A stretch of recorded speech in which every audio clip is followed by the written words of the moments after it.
It is no secret on the channel that Mortal Kombat is easily my favourite game series ever created. There is just no other series that comes close to the same kind of excitement that I get when a new Mortal Kombat is announced or the days leading up to its release. To me, Mortal Kombat is the ultimate fighting series. Iconic and phenomenally designed characters, amazing stages, incredibly detailed and rich lore. Wait, I feel like I'm forgetting, oh yeah, of course, the Fatalities.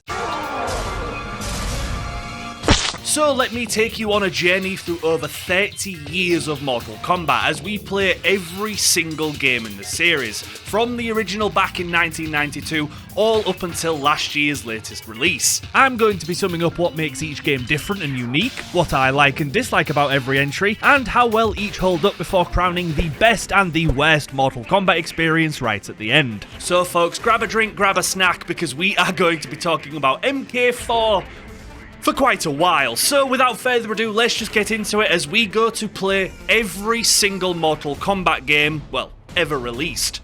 Let's begin.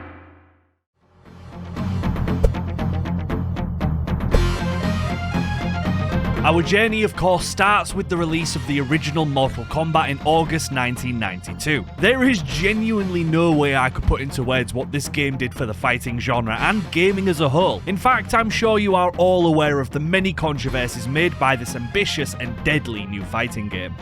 A horrifying possibility for parents who can't believe the game makers are fantasizing about decapitation and murder. I don't think they'll have this at home, no. You don't think so? A little bit too violent. You look a little startled. Yeah, it's a little too violent, I think. It is a sick, disgusting video game, in my judgment. Shame on people that produce that trash. It's child abuse, in my judgment. Now, it may be hard to understand why by today's standards, but it really was that big of a deal back then. As I said though, we're all more than aware of the controversy, so let's just get into the gameplay. So with it being the first, as you can imagine, this is the most bare bones Mortal Kombat experience somebody can have. But it's not a bad thing at all. The original Mortal Kombat revolves around a tournament. The evil sorcerer Shang Tsung is trying to claim Earth by winning 10 Mortal Kombat tournaments, and in the past they have already won 9, meaning that if they win this final bout, Shang will be able to claim Earth and destroy it by merging it with his own realm. So it is up to Raiden, the God of Thunder and Protector of Earthrealm, to put a team of combatants together strong enough to be able to thwart Shang Tsung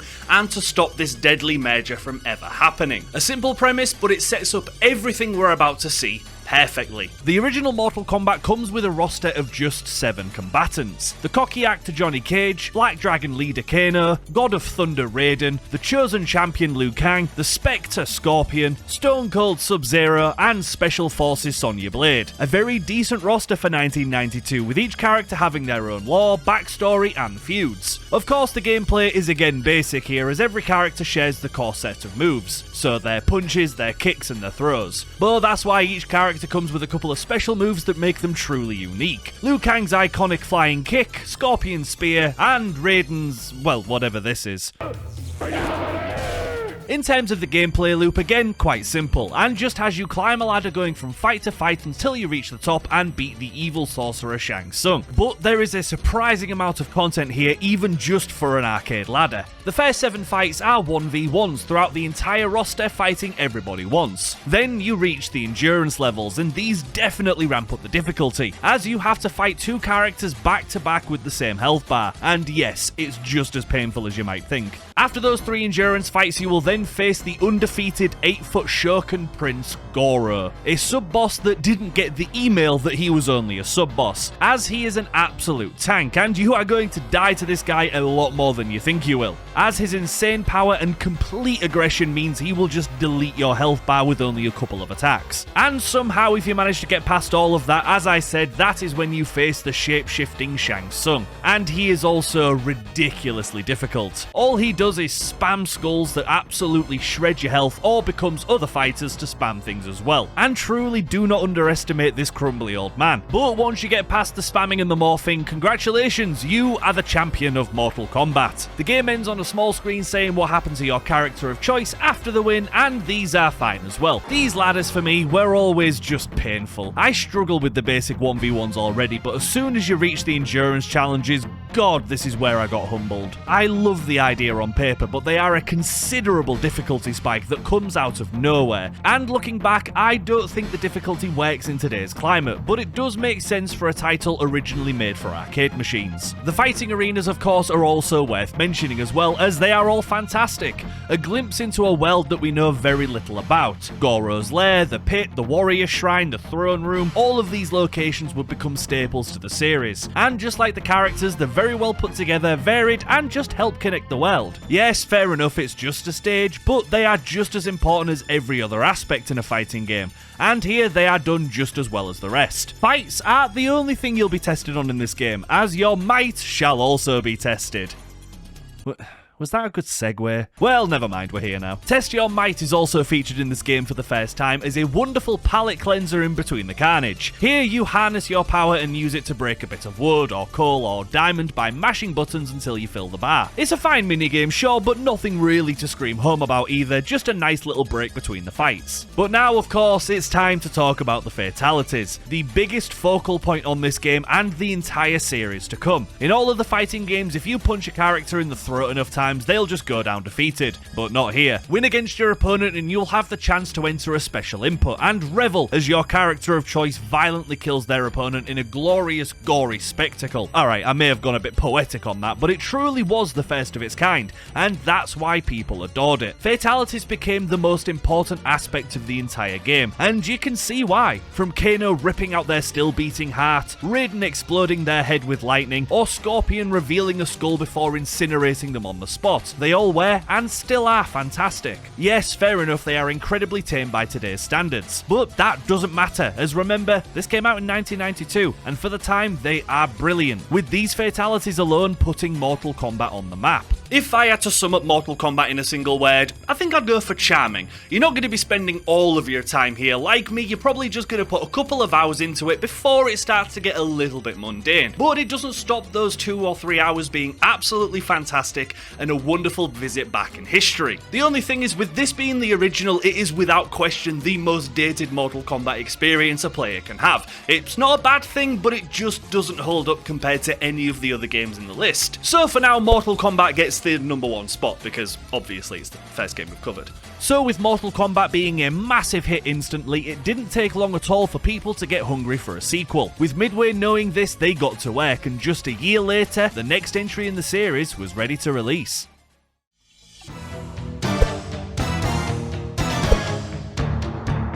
Exactly 1 year after the first, the world was blessed with Mortal Kombat 2. And it's clear Midway knew exactly what people wanted from a sequel, and that's what they gave us. Better graphics, more characters, stages, secrets, and of course, most importantly, better Fatalities. So let's unpack this, starting with the roster. With 7 playable characters in the last game, MK2 is a considerable improvement already, with 12 playable characters, old and new. Returning from the last are Liu Kang, Scorpion, Sub-Zero, Raiden, and Johnny Cage. Sonya and Kano didn't make the cut this time around, as they were both the least played characters in the original, but they do technically return as background characters for one of the stages, which is pretty cool. Mortal Kombat 2, however, brings a collection of new characters to the roster. Firstly, a now young and playable Shang Tsung, which is a nice surprise. Reptile also debuts and is playable for the first time, and the entirely brand new characters consist of Princess Kitana, her horrific clone Melina, Liu Kang's new bestie Kung Lao, Sonya's Special Forces colleague Jax, and the fierce Tarkatan monster Baraka. This honestly is a fantastic roster and introduces so many of the most iconic characters to the franchise. Story-wise, things are quite similar to the last game. Mortal Kombat 2 begins immediately after the events of the last game. Shang Tsung has just lost the tournament to Liu Kang, resetting the tournament counter back down to 0. With his tail between his legs, Shang Tsung returns to his master, the new big bad of the game, Shao Kahn, and Shao Kahn gives him one last chance to prove himself, now having lost the chance to merge with Earthrealm. Their idea? One last tournament. No more first to 10 rubbish.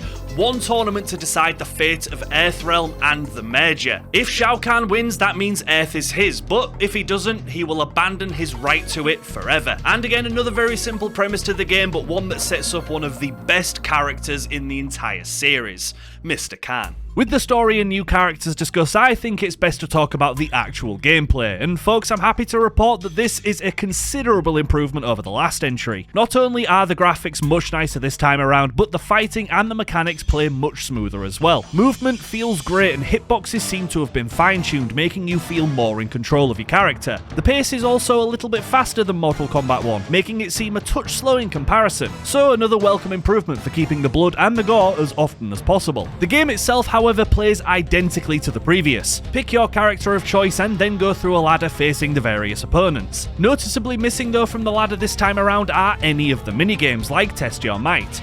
Don't know why they were removed, but I imagine it was to provide more space for new characters and the new implementations, which is fair enough. In regards to the sub-boss for these ladders, Ashokan returns, but it's not Goro. Kintaro smashes his way onto the screen and he is just as annoying in all of the same ways as Goro was. A tiger print variant that loves to just jump on top of your head and completely wipe your health bar. He's fine, but he's no Goro. As I said, Kintaro is again another very difficult sub-boss, but he pales in comparison to the big bad of the game, the Emperor of Outworld Shao Kahn. Holy Jesus, did they make this guy tough. Not only in his appearance, as yeah, he looks incredibly intimidating, but that's matched perfectly with his hilariously broken and difficult moveset. His hammer and shoulder charge are more than enough to paste you into absolutely nothing, and send you right back to the start of the ladder, where you belong, you filthy bitch. Even though it's just as difficult as the last game, I would say that it's more acceptable here, and losing constantly doesn't feel as painful, as it's not a frail old man handing you your spine, it's roids on roids. Shao Kahn being an absolute tank is obvious, so it makes sense. So I do think the final boss is much stronger this time around as well. Eventually, when you come out victorious, Shao Kahn turns to stone and explodes for all to see. As was the case with the last game, when you win, you're told of what your chosen hero did after the Mortal Kombat 2 tournament. Again, great as it just gives each character a little more depth. In regards to the actual fighting, it's just as basic as the last game, with every character sharing the core moveset and only being unique with their special abilities. But this time around, the average has risen. Instead of each character having maybe 2 or 3 special moves, most come with at least 4 or 5 as the bare minimum, which again was another step in the right direction. The arenas again are all brilliant and give us a collection of new and old locations that are all infamous in their own way. It's just another great collection of places to beat your opponents into stuffing. Now, there is one thing I must say about Mortal Kombat 2 as well. I don't know who made it this way, but the game is psychopathically difficult from the get-go. Every single fight will feel like a final boss here, and it's honestly exhausting as it's clear that the CPU just reads your input and then perfectly counters your attack every single damn time. I can't stress enough how difficult this game is. It may sound harsh and dramatic, but if you've played Mortal Kombat 2, you know. That just leaves us the Fatalities, and honestly folks, Midway knew this was one of, if not the most important aspect of the sequel, and good god they didn't disappoint the second time around. Not only do all characters now come with 2 fatalities as base instead of just the one, but they also get better, gorier, and more creative. Exactly what they needed to be. Midway decided not to end it there though. Stage fatalities are also heavily improved in MK2. Now there was a stage fatality in the last game, but it was only for the pit level, so I didn't think it worth mentioning up until now. Whereas here in Mortal Kombat 2 there are now several maps on this game dedicated to helping you kill your opponents, and I think Deadpool's is the best, because of course it is. Killing your opponents has never been more satisfying, and just remember folks that all of these improvements came in just under a year. That is mental to me. It is no secret that Mortal Kombat 2 is obviously much better than the first. They refined everything wonderfully and gave fans exactly what they wanted,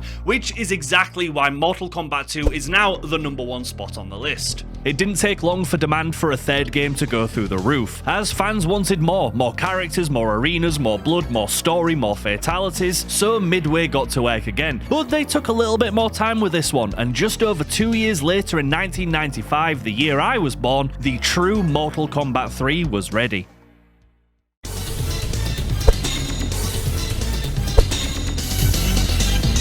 Now, before we get into it, I need to quickly talk about this game. So, technically, the first Mortal Kombat 3 released in April, and it was met to a lot of criticism. Several expected characters were removed, such as Scorpion, Raiden, and Johnny Cage, for seemingly no reason, and this just didn't sit right with the fans. This wasn't the only reason, of course, but I do think it was the biggest. So, 6 months later, Ultimate Mortal Kombat 3 released, and this is the version I'll be talking to about today. It's also worth noting that the PS1 released with its own version of Mortal Kombat 3 called called MK Trilogy, which for lack of a better word stapled all 3 arcade games together for a console release, whilst changing a couple of things and adding some mechanics like aggression. I played all of the versions, but as I said, Ultimate Mortal Kombat 3 is the one that I'm going to be talking about, so with that, let's continue. First, of course, we need to talk about the roster. 7 playable characters in Mortal Kombat 1, 12 in Mortal Kombat 2, and a whopping 22 in Ultimate Mortal Kombat 3. Every past character returning except for 2. Now added to the roster are the ketchup and mustard flavoured cyborg warriors Sector and Cyrax, as well as Smoke from the last game. Entirely new this time around is the Native American tribe leader Nightwolf, Kitana's mum and Scream Queen Sindel, Bent Speedster Cabal, the first playable Shao Kahn character with Queen Shiva,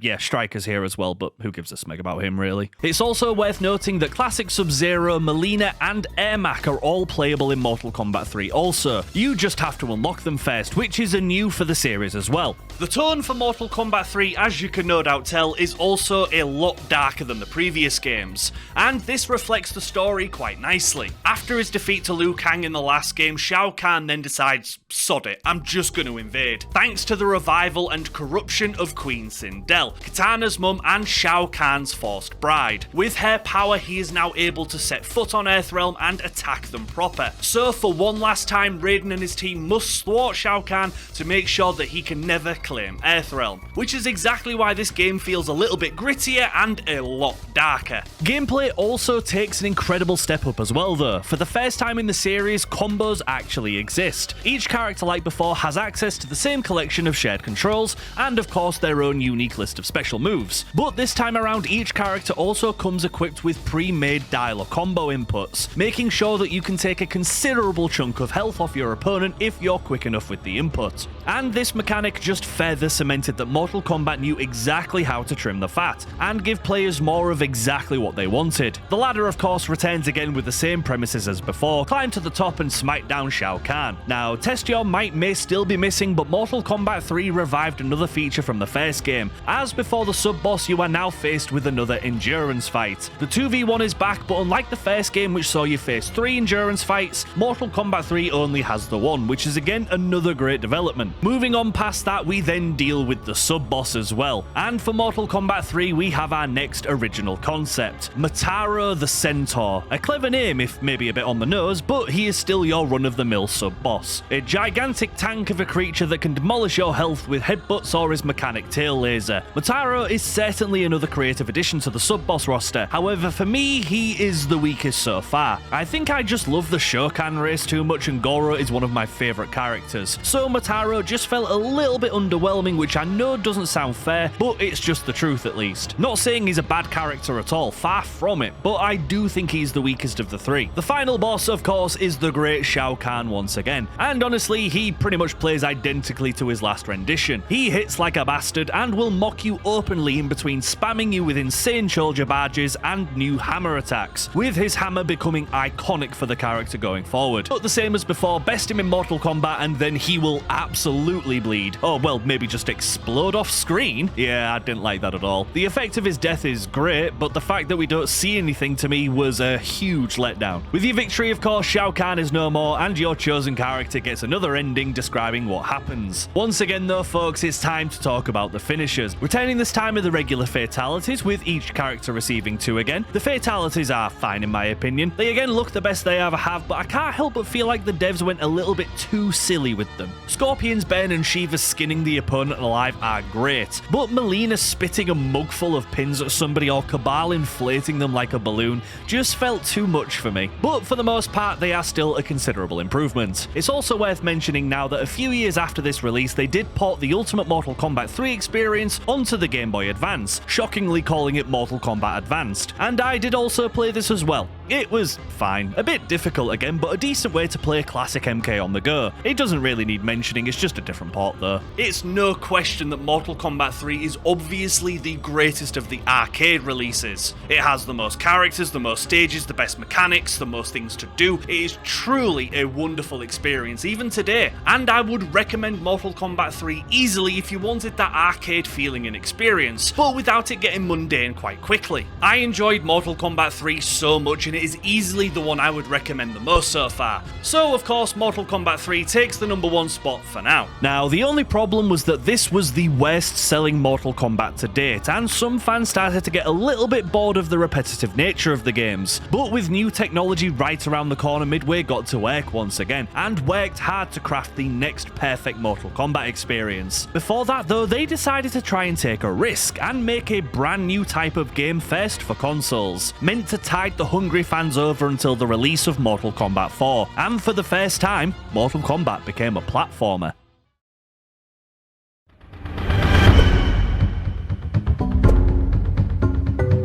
Mortal Kombat Mythologies is a prequel that takes place before the events of the first game. You play as, surprise surprise, Sub-Zero, as you plan to thwart the evil Quan Chi and prevent him from stealing an amulet that would free the fallen evil elder god Shinnok. Immediately worth noting is that this is the first game in the series to have cutscenes in it thanks to the console release, meaning that the story and lore technically is the best it's ever been so far, as these cutscenes are actually quite enjoyable if not a little cheesy.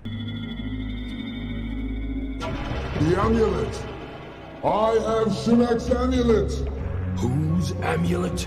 He is my deity, ruler of the Netherrealm, and soon destroyer of your Earthrealm. What are you talking about? With that, we are immediately thrown into the full game, and we start by trying to find a map whilst also in pursuit of Scorpion. Now, gameplay-wise, you move to the left and the right, fighting the occasional baddie that gets in your path, whilst also avoiding certain death traps that really live up to their name. The developers really did want to stress the platforming in this game as well, so that's why you do so much rope climbing and jumping and just basically throwing yourself around the screen, which would be fun if not for the phenomenal timing that you need to make it through any of the levels and any of the death traps. Like, this game is hilariously unforgiving. As far as mechanics go as well, this is the first time in the series that we also gain XP. Gain enough and you can unlock some of Sub-Zero's classic moves and abilities, like his Ice Ball, and his combat works pretty much identically to the previous arcade games, meaning that it's thankfully quickly understood and at least translates well on a surface level. At the end of every level as well, a boss fight presents itself. This gives the game a more classic feeling and at times can feel like you're playing on the arcade machines. The fights are quite difficult as well, as the NPCs certainly love to spam and do frame perfect counters, but by picking up health and other items throughout the levels, it certainly helps control the difficulty a bit. It is time to talk about the elephant in the room though, folks. Mortal Kombat Mythologies Sub-Zero is a horrendously bad game. Yes, the rumours are true, this game is really bad on pretty much every single front, and the reason why I'm mentioning this now is because every single point I'm about to make for the rest of this game isn't exactly in the best light. So with that, let's continue. This game has to be the worst platformer that I've ever played in my entire life. The first thing that I noticed is that the camera is zoomed in a hell of a lot, meaning that you can't look ahead at enemies or death traps, meaning most of the time you'll just get hit or die instantly because you couldn't see what was in front of you, and it makes the game feel incredibly claustrophobic, which was the first thing I noticed. The second, as I previously mentioned, are all of the death traps and obstacles. In the first level alone, 90% of my deaths, if not more, were related to the horrible timing of these stone pillars. It took me nearly 30 minutes to figure out the spacing and the timing just to get past this one hurdle alone, let alone the stupid jumping to different levels mechanic or the absolute nightmare sequence ahead, where you have to jump from these bizarre windmill things. Everything in this game is designed to stress you out and kill you, and it's really effective. But the absolute worst part about this entire game is that it doesn't feel like a Mortal Kombat in the slightest. Other than a couple of characters showing up and a couple of gimmicks, that's pretty much it. Even the boss sections that are meant to be a slight return to the Mortal Kombat form just don't feel right. The spacing's too close, the controls are awkward, and the movesets are ridiculously lacking. So even the bosses just feel like enhanced regular NPCs. And bear in mind that this is just the first level. When we beat Scorpion and move on, that's when we reach the crazy and absolutely awful platforming sections. The timings don't add up, the movement itself is clunky and unresponsive, but I will say that every time I flung myself off, this animation played, and it did make me chuckle quite a little bit, so that's a good thing for the game, I suppose.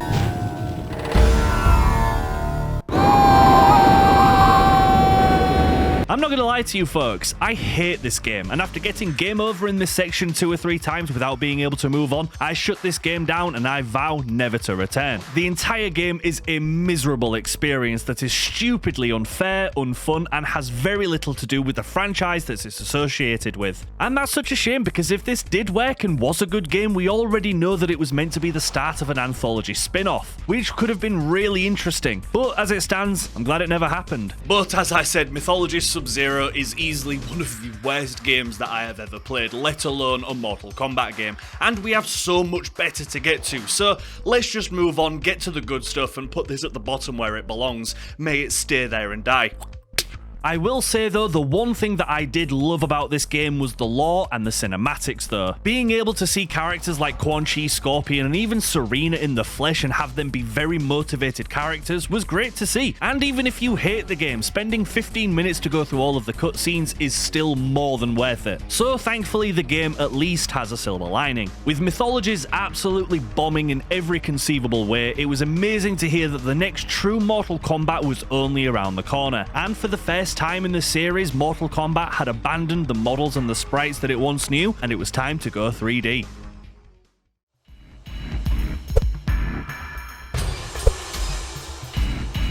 For the sake of argument, for Mortal Kombat 4, I'm going to be exclusively talking about the Gold Edition that came out for the Dreamcast, and has a couple more features than its arcade counterparts. Think of it as the Ultimate Edition. Mortal Kombat 4 is actually quite surprisingly a direct continuation from Mythologies Sub-Zero, with the new big bad of the game being the evil Elder God Shinnok. On paper, Shinnok wipes the floor with Shao Kahn on a power level, so this is an extremely ambitious new threat in the Mortal Kombat universe. Mortal Kombat 4's story does pretty much follow the same tropes that we've had throughout the previous games. Instead of Shao Kahn or Shang Tsung trying to be the one to claim Earthrealm though, now it is the evil Elder God Shinnok. And of course a new team of combatants must rally together and stop that from happening. A relatively simple story on the surface, however there is a little bit more detail here thanks to the return of cutscenes. This time around however, it's not just a wall of text, it's a full cinematic video. And folks, this already is the highlight of Mortal Kombat 4 to me. I'm sure most of you are aware, but my god, these ending cutscenes are hilarious. A perfect display of 90s cheese and technology limits, but I wouldn't have them any other way.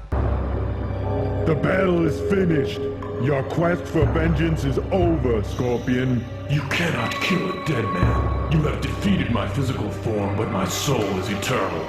You will pay for the massacre of my clan and family.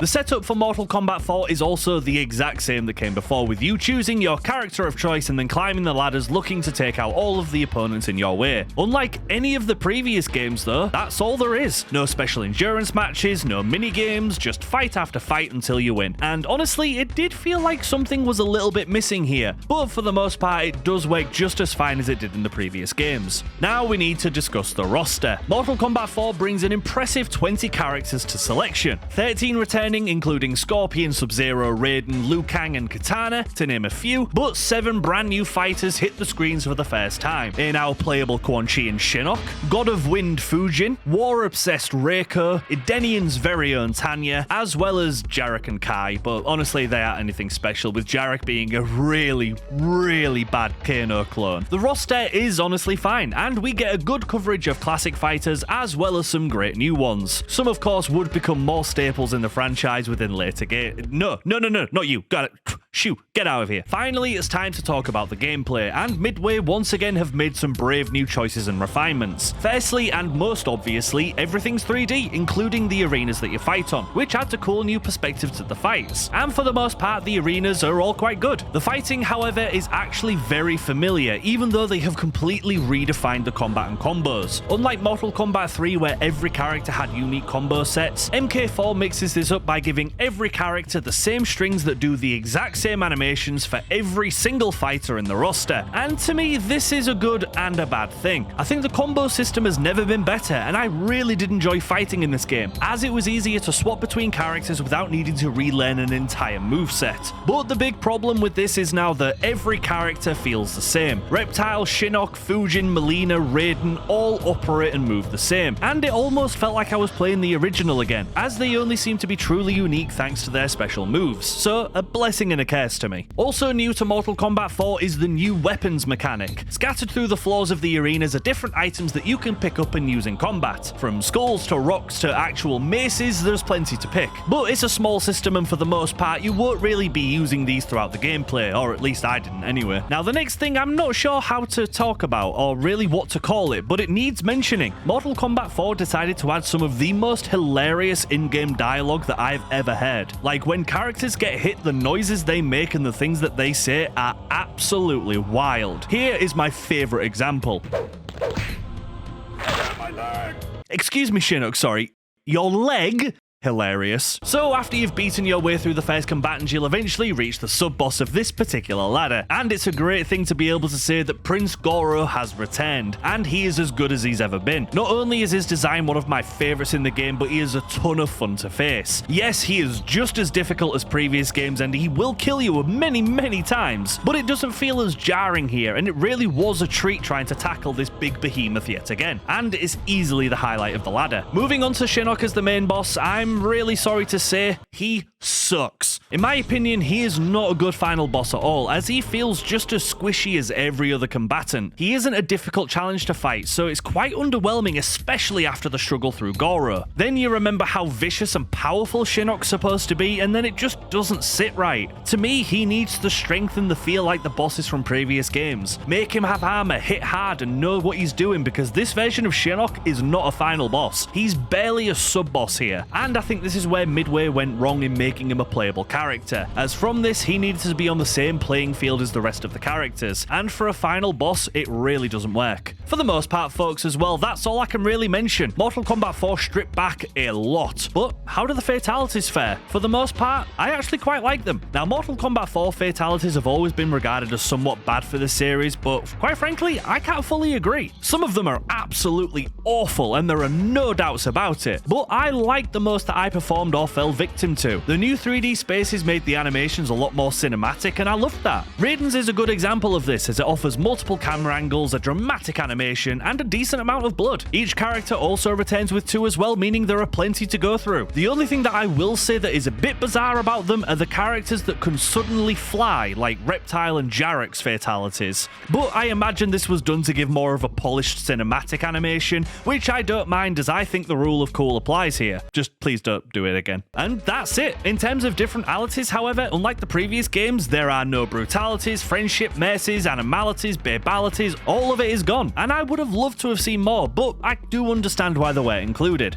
Mortal Kombat 4 for me is a little bit of a mixed bag. To me, they took one step forward and another step backwards. The gameplay choices, the characters, the roster, the arenas are all absolutely fine to me. But I can't help but feel like something's missing from Mortal Kombat 4, as it just doesn't have the same charm as the games that came before it. And I do think that it's a shame that this is the first Mortal Kombat that really doesn't have any Easter eggs or cool references or anything like that. It is very surface level, which is another reason why I think I don't prefer it to the one that came before, which means that Mortal Kombat 4 is going to go below 3. Once again, Midway needed to go back to the drawing board, as Mortal Kombat wasn't thriving like once before. Unfortunately, this wouldn't be the end of the bad luck that they seem to be on, as for some bizarre reason, they decided their next Mortal Kombat game was going to be another big risk. And just like before, I really don't think it paid off.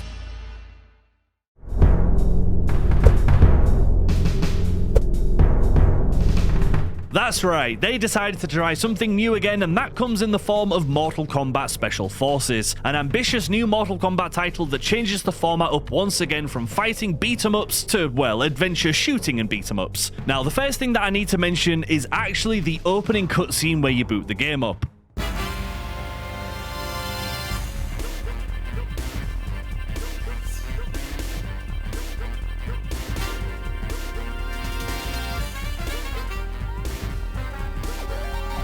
Phenomenal. Absolutely fantastic. This is one of the few Mortal Kombat games I've never actually played before, and this intro cutscene definitely got me a little bit curious to see where we were going. In terms of the story, it does sound quite Mortal Kombat-y, if that's a word. Mortal Kombat-y. Anyway, Kano and his Black Dragon friends have all escaped from prison, so now it's time for Special Forces Jax's own with the metal arms to stop that and to put them back where they belong. And yeah, that's pretty much it. That's the game. That is the premise. So let's just get straight to the gameplay and to see why this game was so regarded in not the best light. So we get thrown straight into the action and already have our first member to hunt down. So we begin, and already I was a little skeptical as the first goons run to stop us. Combat for this game actually works somewhat similar to what we had before. A collection of punches and kicks for you to unleash on your enemy with a chance for combos if you hit particular movesets. Fighting is simple enough as there isn't really much to it, but unfortunately this is already the first thing that doesn't feel great. The combat is quite slow and the enemies will constantly block your attacks, I'd say 90% of the time, meaning for me I often just got backed into a corner spamming the same moves until I was lucky enough for them to connect. Enemies also seem to have a hell of a lot of health, so Metal Arm Madman Jax can be swinging on NPCs for minutes at a time, and sometimes even that won't be enough to put a grunt down, which is crazy. Fortunately, this doesn't last long, as within the first level we soon unlock guns, and guns are the other side of combat within this game, and thankfully it is done so much more successfully than the fist side of things. It's simple gameplay wise, press button whilst looking in a certain direction and watch as the enemies just crumble around you. The damage difference between fighting and shooting is also crazy, so once you unlock the guns you'll have pretty much no reason to punch an enemy again, unless you run out of ammo, which hardly ever happens. XP also returns as well in this game, as over the course of the title, Jax will level up and you'll unlock more access to moves, gadgets, and this is done a lot better than Mythologies in my opinion, as what you unlock are the basics. Here you actually get decent upgrades that give you better and more damaging combo strings or health, so it was actually nice to feel like Jax got stronger throughout the game. That's combat sorted, so what about the gameplay loop? Well, for Special Forces you'll be spending most of your time breaking into facilities and working your way from room to room, hopeful to find the Black Dragon boss at the end. And again, this wasn't that much of a problem to me at all. A touch simple, but it supports the game perfectly. The locations are varied and decent to me, at least on the surface level. The only thing I will say is that towards the end of every level you can get quite confused, as it's one of those titles that'll have you go to room A to pick something up that unlocks a box in room C. With that you can now unlock room B that'll give you a key to the other room in room A, and it can get a little bit boring towards the end of the levels when NPCs are dead and most things have been collected. But we need to talk about the boss fights, as I'm sure this is where the game picks up. So for an example, let's get to the first, the dangerous and iconic No Face. Wait, who the hell is that? Wait, are any of these characters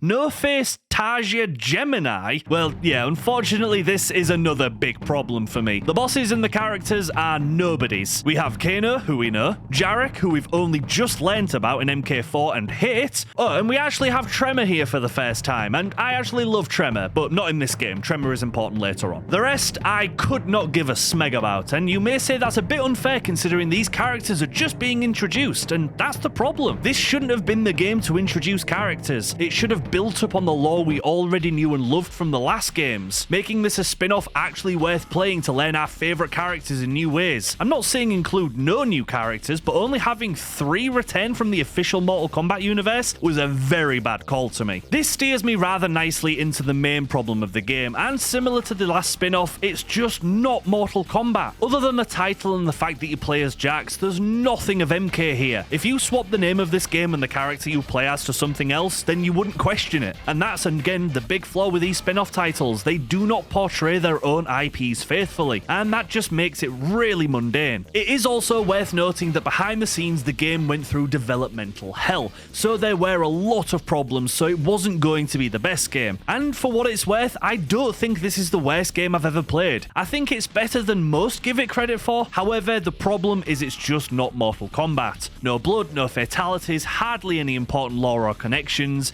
It just exists. And I think if they just would have tied more Mortal Kombat features into the game and changed some of the characters, it wouldn't have been anywhere near as hated. Now, I'm about to say something quite controversial, and I apologise in advance, but this isn't a bad game in the slightest. I think they did get a lot wrong and could have done some stuff better, but fundamentally, I think it's a fine game. Dare I say, I had fun at a couple of points of this. It's not going to win any awards, but it isn't the worst game I've ever played like so many people claimed it to be. However, it is going to go just above Mythologies because of the Mortal Kombat point that I referenced. Like, I wouldn't go out of my way to play this, but I'm not mad for having done so yeah, sod it. On to the next. Things were in an extremely bad way for Mortal Kombat. The fans didn't have faith or excitement anymore, and Midway knew they probably had one more chance to give people a console Mortal Kombat experience that they wanted. So they took their time, and 3 years later, after Mortal Kombat 4, the next true installment was ready for a PS2 release, promising to be exactly what fans wanted and the true Mortal Kombat experience that they craved. But did Midway deliver on what they promised?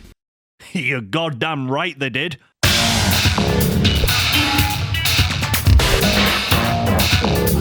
Finally, we reach my first ever Mortal Kombat game. Back when I was, I think, 11 or 12, I remember so distinctly wanting this game for months. Every time I dragged my parents to the local game station, all I could talk about was this game. Until one day, my dad bought me it, and little did he know, he was about to introduce me to a game that would pretty much change my life. Mortal Kombat Deadly Alliance was such an insane shift for the series, and this was immediately apparent by the new intro cinematic that told you everything you needed to know right off the rip. And these cutscenes would become one of my favourite aspects of the PS2 era. They kick ass, and this one might just be the wildest of them all. Midway knew that they needed to turn a new leaf with the latest game, so they went crazy. The intro sets up the Deadly Alliance. Quan Chi has escaped Scorpion in the Netherrealm, also finding the long-lost mummified army of the Dragon King. But he needs necromancy to revive the undefeatable army, so he turns to Shang Tsung and this team pair up and become,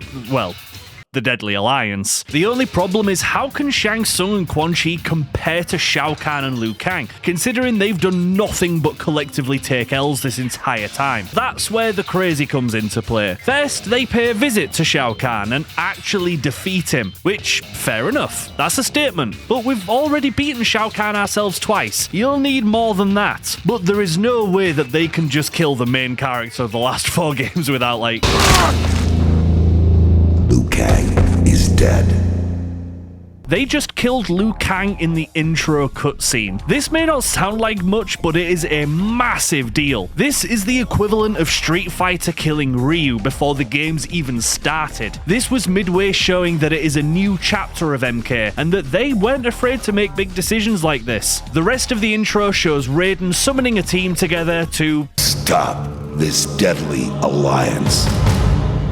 Cold. Phenomenal intro and sets up the game fantastically. Now, the first thing I'm going to mention here is the music. I haven't mentioned music so far throughout the video, and whilst it's never been bad, I've also not really felt like I've needed to talk about it. Until now, that is. The Deadly Alliance soundtrack is absolutely fantastic, and no song is better than the character select music.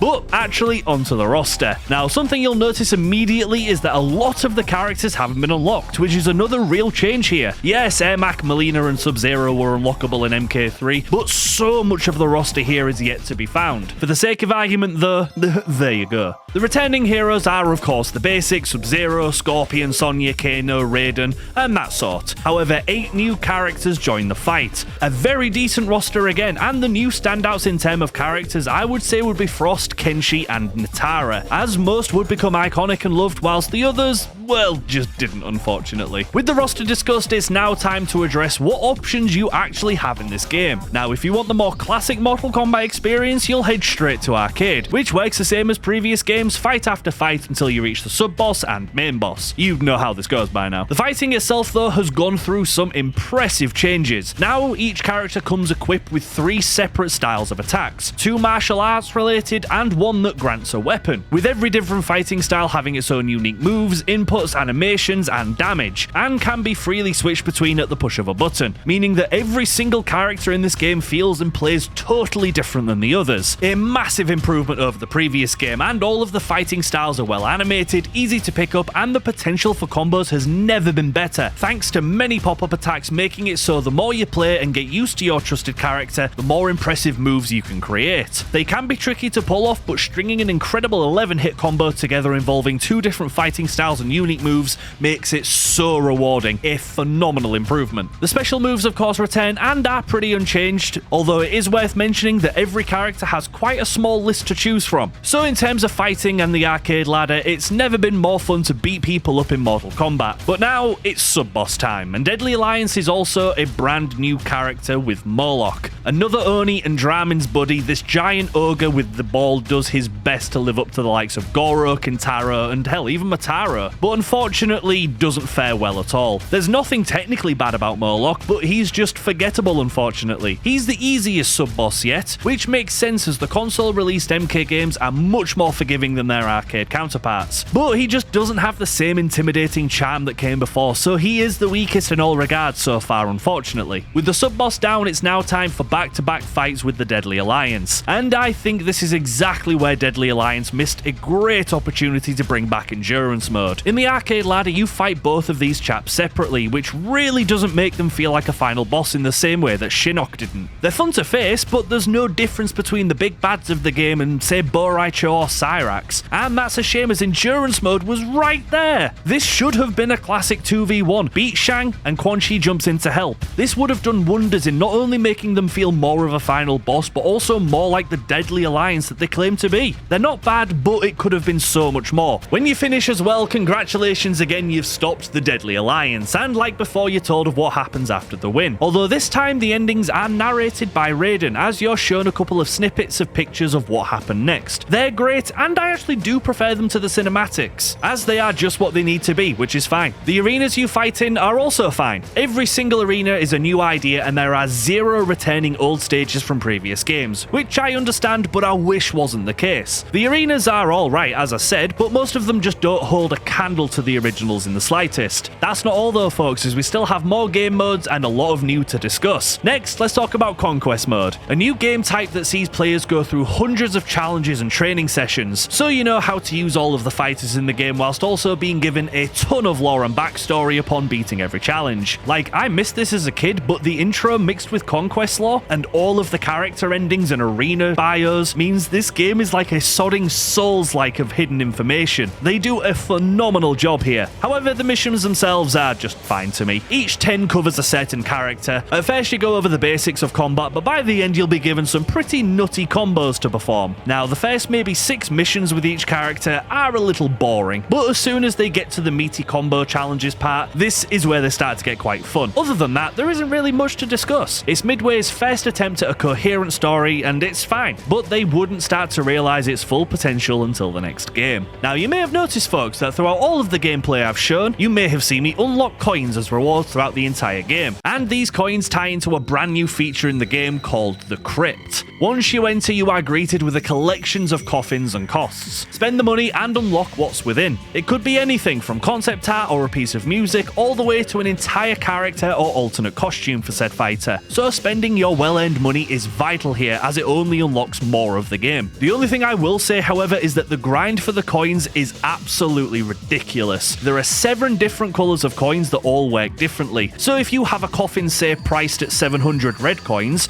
you can't use any other colour to pay for it, which turns it into pain very quickly as you don't earn coins easily. It's smart as it forces the player to sink time into seeing what the 100% of it could look like, but there are still characters in this game that I have never played, as I could just never get enough money to unlock them, which is a shame, but I at least get the thought. The Crypt on the whole is another phenomenal move for Mortal Kombat, and something else that we would see become a series staple. So I can't be too mad, as again, this is their first attempt at something like this. With all of the other improvements across the game, how do the new Fatalities fare? Well, unfortunately not the best really. Each character only has the one, which is a problem really, as there are no other versions in this game either. But the one that players do get, most of them are bad. Now, technically there are more blood and gore in all of them than ever before, but unfortunately they just aren't good. Lee May kicking somebody's head off, Mavado's spiky boots, or Natara just biting a bit of neck aren't good enough. And that's not even mentioning the worst fatality in the entire series. Quan Chi's awful giraffe neck thing. What the what they're thinking. Also, if you folks think I'm being mean to a game that came out in 2002, peep this interview, as even the Holy Father Ed Boon himself says that it's sodding stupid. Yes, there are plenty of fatalities that I thought did not belong in a Mortal Kombat game. What kind of stuff? Quan Chi's from Mortal Kombat 5 was ridiculous. I can't believe we shipped the game with that. Don't get me wrong, there are some decent ones. Scorpion using his spear for the first time with a fatality, and unironically, I love Sue Howe's because of the little crawl the person does on the floor. I love that, it was great to me. But yeah, unfortunately, it's just not up to par, which is the real shame. It is also worth noting that I also played Mortal Kombat Tournament Edition, which is the Game Boy Advance port of Deadly Alliance. For the most part, it holds up fairly well from a gameplay perspective, but unfortunately, I couldn't play it for long because the graphics are pretty rough.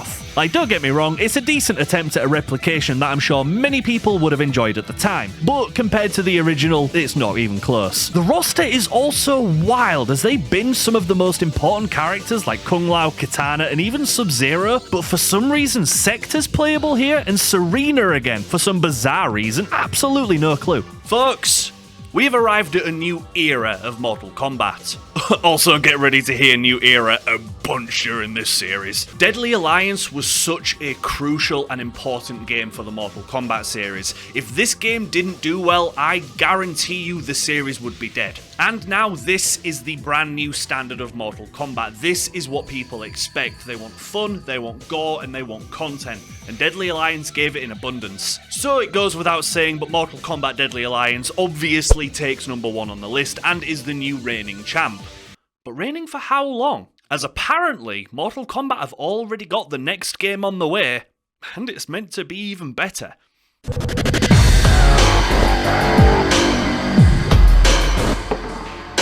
Only 2 years later, Deception dropped. Now, when I finally got my hands on it, I was so excited to see what more it could bring to the table. First, let's talk about the intro sequence and my personal favourite of the bunch. It's the final fight to stop the Deadly Alliance, and the fight seems to be going Raiden's way, until it doesn't. The Deadly Alliance have won. However, within moments, they turn on each other and another fight ensues before Quan Chi emerges solo victorious. But on his victory, a brand new threat emerges, as Onaga, the Dragon King, has finally been rendered.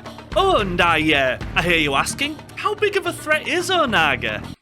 Well, Quan Chi can't stop him. When Shang Tsung wakes up, they both can't stop him. And hell, why not throw Raiden on top? And that still isn't anywhere near enough. The intro ends with Raiden charging every fibre of his power into a single attack that, when detonated, instantly kills the three of them. But it doesn't even scratch Onaga, who now has his crown and his army. He's the threat.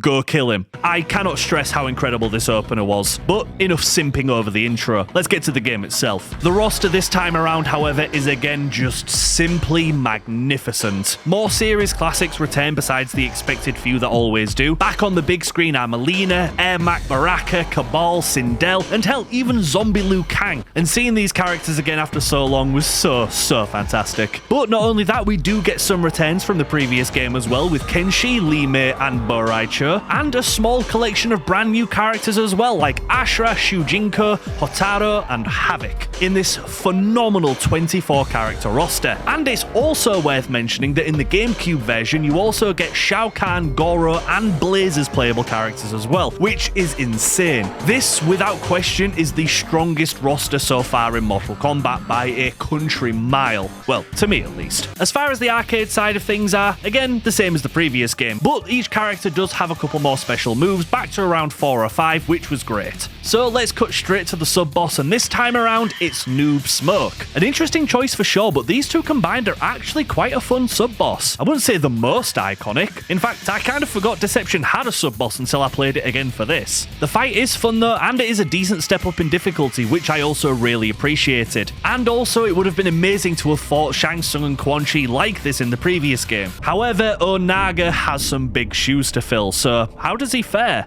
Well, he's a true final Mortal Kombat boss, that's for sure. This bitch is a tank. I mean, look at him. He hits like a truck, he can't be staggered or comboed, and has incredible special moves that can hit from across the entire bastard arena. But Midway was also genius with this, and added in arena breakables that once destroyed will hurt Onaga and leave him vulnerable for a short time, which is just the chef's kiss of balancing the fight. Then when you win, you get a glorious death scene of Onaga exploding before you get your classic ending scenes, which again mirror the previous game. I would also have to say that Onaga is my favourite end boss so far, and I am begging on my hands and knees for Onaga to make a return in the future, as this is unfortunately the only time we see him in the entire series. Well, kinda. Currently, all I'm doing is singing this game's praises, so let's see if the mood continues as we head on over to the new and redefined Conquest mode. I wonder what slight changes they've made to streamline.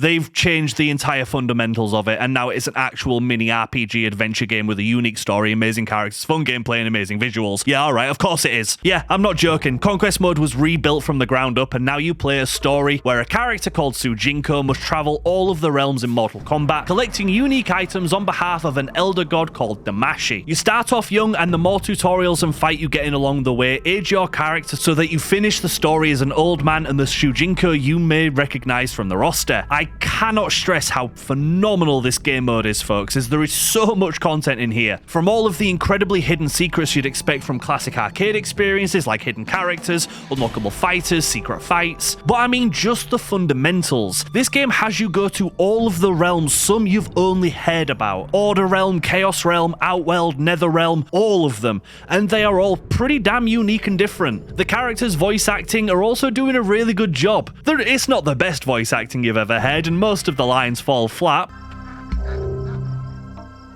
I heard the guard say that his favorite meal is ham. Ham. I love ham.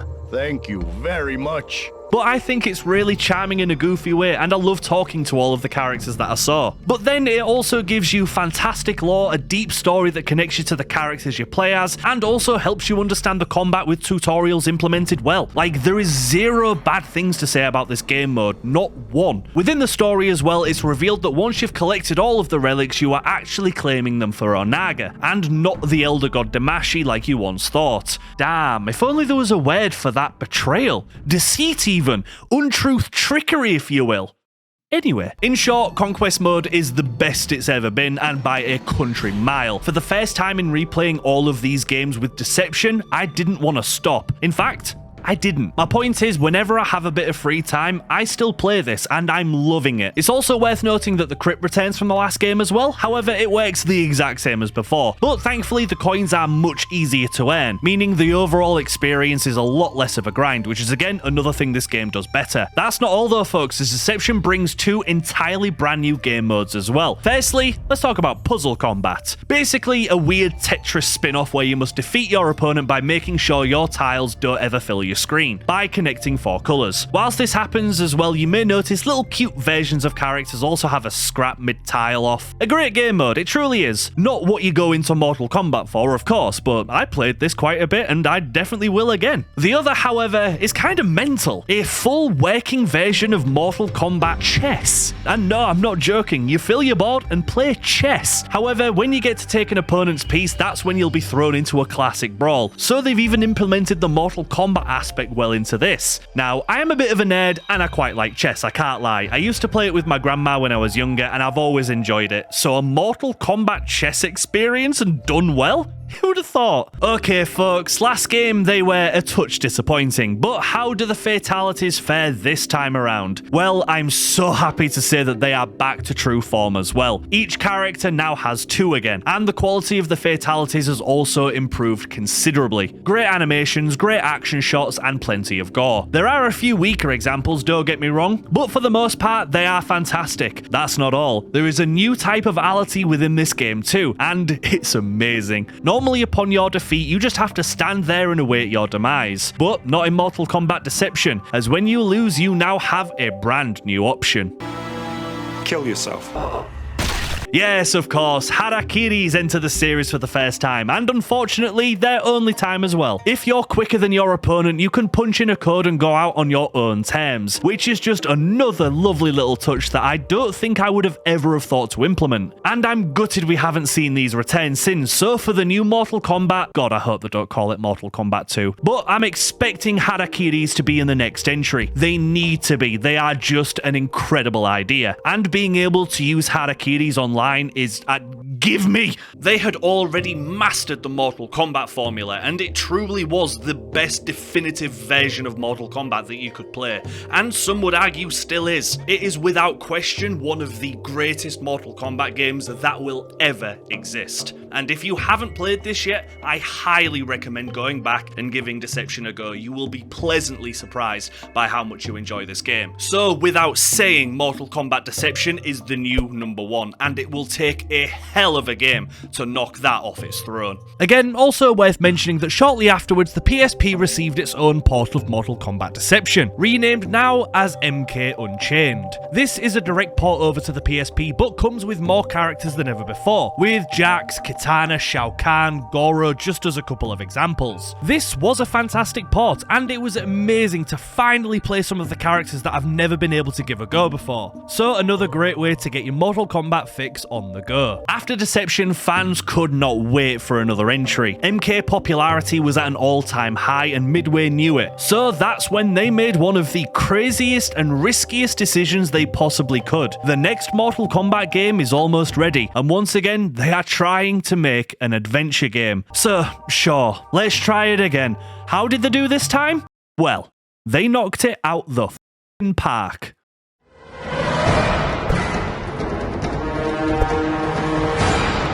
Only a year later, Shaolin Monks released, and I don't think anybody was expecting this as the next move for Mortal Kombat. But looking at Deception's Conquest mode, you can see that this was always on the cards. And spoiler alert, the game is fantastic. Let's begin with the intro and the story. So Shaolin Monks is set after the events of the first game. Shang Tsung is hosting his tournament and everybody is just going mental on each other. And again, the opening is great. When Shang Tsung loses, Goro saves the day and all of the bad guys escape. When they attack Earthrealm a little while later, it's now up to us to find Shang Tsung and Shao Kahn and take them both down. With that, you're immediately thrown into Goro's lair after picking your main character of choice, Kung Lao or Liu Kang. Now ideally, this game would be played co-op, as that's what it was made for. But for today's adventure, I must trek solo. Also picking Kung Lao as I prefer him to Liu Kang. Here we learn all the basics of Mortal Kombat, the attacks, movement, special moves, XP, leveling up and unlockable powers. Immediately the controls are wonderful, even for today. Picking up and playing is incredibly easy to do. In fact, it doesn't take long for us to unlock our first Fatalities. Now for once, I'm going to talk about the Fatalities now as they work totally different in this game. There are 3 types in total, with you unlocking the different types throughout the game. There are Fatalities, Multalities, and Brutalities. When the bar is full, special attack the enemy and input one of the many Fatality codes to instantly kill them in a spectacular style. And the collection that all of the characters have are brilliant, from classic staples to hilarious references and ideas. They are all a ton of fun to unlock and watch.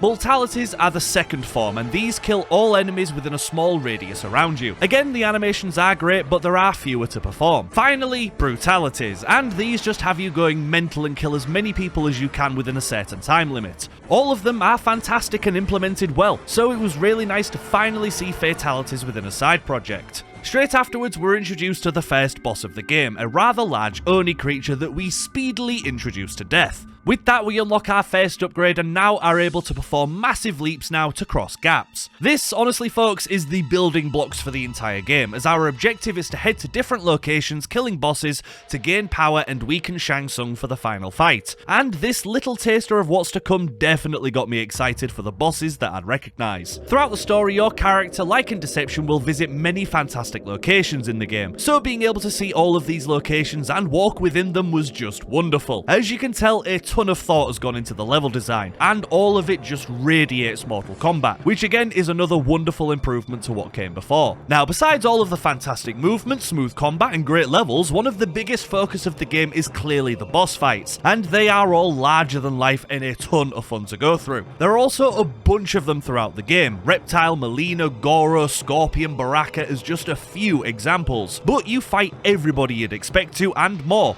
with every single boss fight bringing something new to the table also. For example, the start of Reptile's fight has you simply try to reach him whilst avoiding a huge snake. And for Baraka, there are phases to his boss fight where he will throw burning monks at you, but somehow every fight is truly unique. These boss fights are so much fun and truly are the highlight of the game for me, as when I reached one I sat up in my chair for it, and that says something. It's also worth saying that every boss here has a hilariously satisfying death animation as well, which is just the cherry on the cake here. The game itself is also a decent challenge. I wouldn't say it's difficult, but some parts certainly do make you sweat in all of the right ways. And once again, I'd say its level of balancing is perfect. I could never fault the deaths that got me, and I never felt like I was underleveled for a fight. That is until you reach the end of the game. The final bout is a tough one, but it's wonderful. It's 3 fights back to back with Shang Tsung, Kintaro, and the final boss, of course, Shao Kahn. This was difficult back then and still is now, and truly is the final test of the game. But again, it doesn't feel unfair, just the final obstacle in a long and great journey. Now, honestly folks, there isn't too much more to discuss in my opinion. The style of this game is quite simple in premise, and it's the same from start to finish. However, the journey, the plethora of unlocks, and the fact that it's just full to the brim with secrets means that simple is good because it allows you to get lost in the universe as much as possible. And I really mean full to the brim with secrets. Not only are there entirely hidden boss fights that require the player to backtrack and go off the beaten bush to be able to find them, such as Ermac, Kano, and Melina again, but these little red yin-yang symbols are collectibles, and each unlocks something as simple as concept art to an entire new character,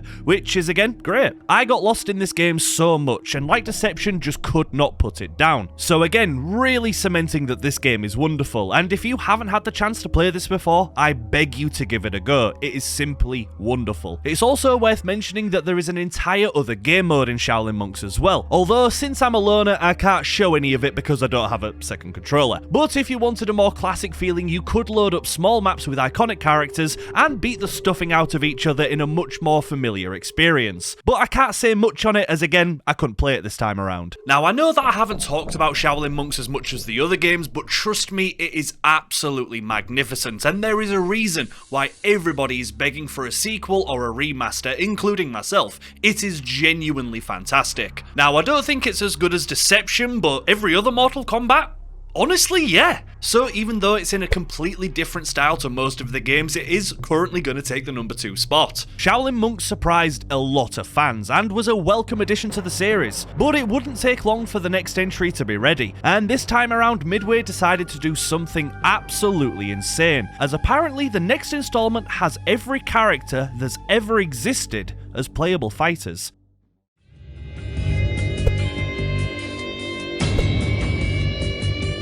We now reach the first Mortal Kombat that I got on release day. I had been looking forward to Armageddon for some time, and after hearing all of the things that they'd promised, it had a lot to live up to. So let's begin with the intro as per usual. This again is just another fantastic start. Armageddon has begun. A new godlike power has been created, and now every single combatant in history is after the prize of Blaze. And that takes us all the way to the base of a pyramid. What ensues is nothing short of total chaos. The ultimate battle for light and darkness over unlimited power. Long story short, the numbers dwindle as everybody kills each other trying to climb the pyramid. Now, we don't see who comes out on top, but the intro ends with a magnificent shot on the brand new big bad of the game, Blaze. Kill him and godhood is yours. Oh, and this is also nearly my favourite intro out of the entire bunch for this clip alone.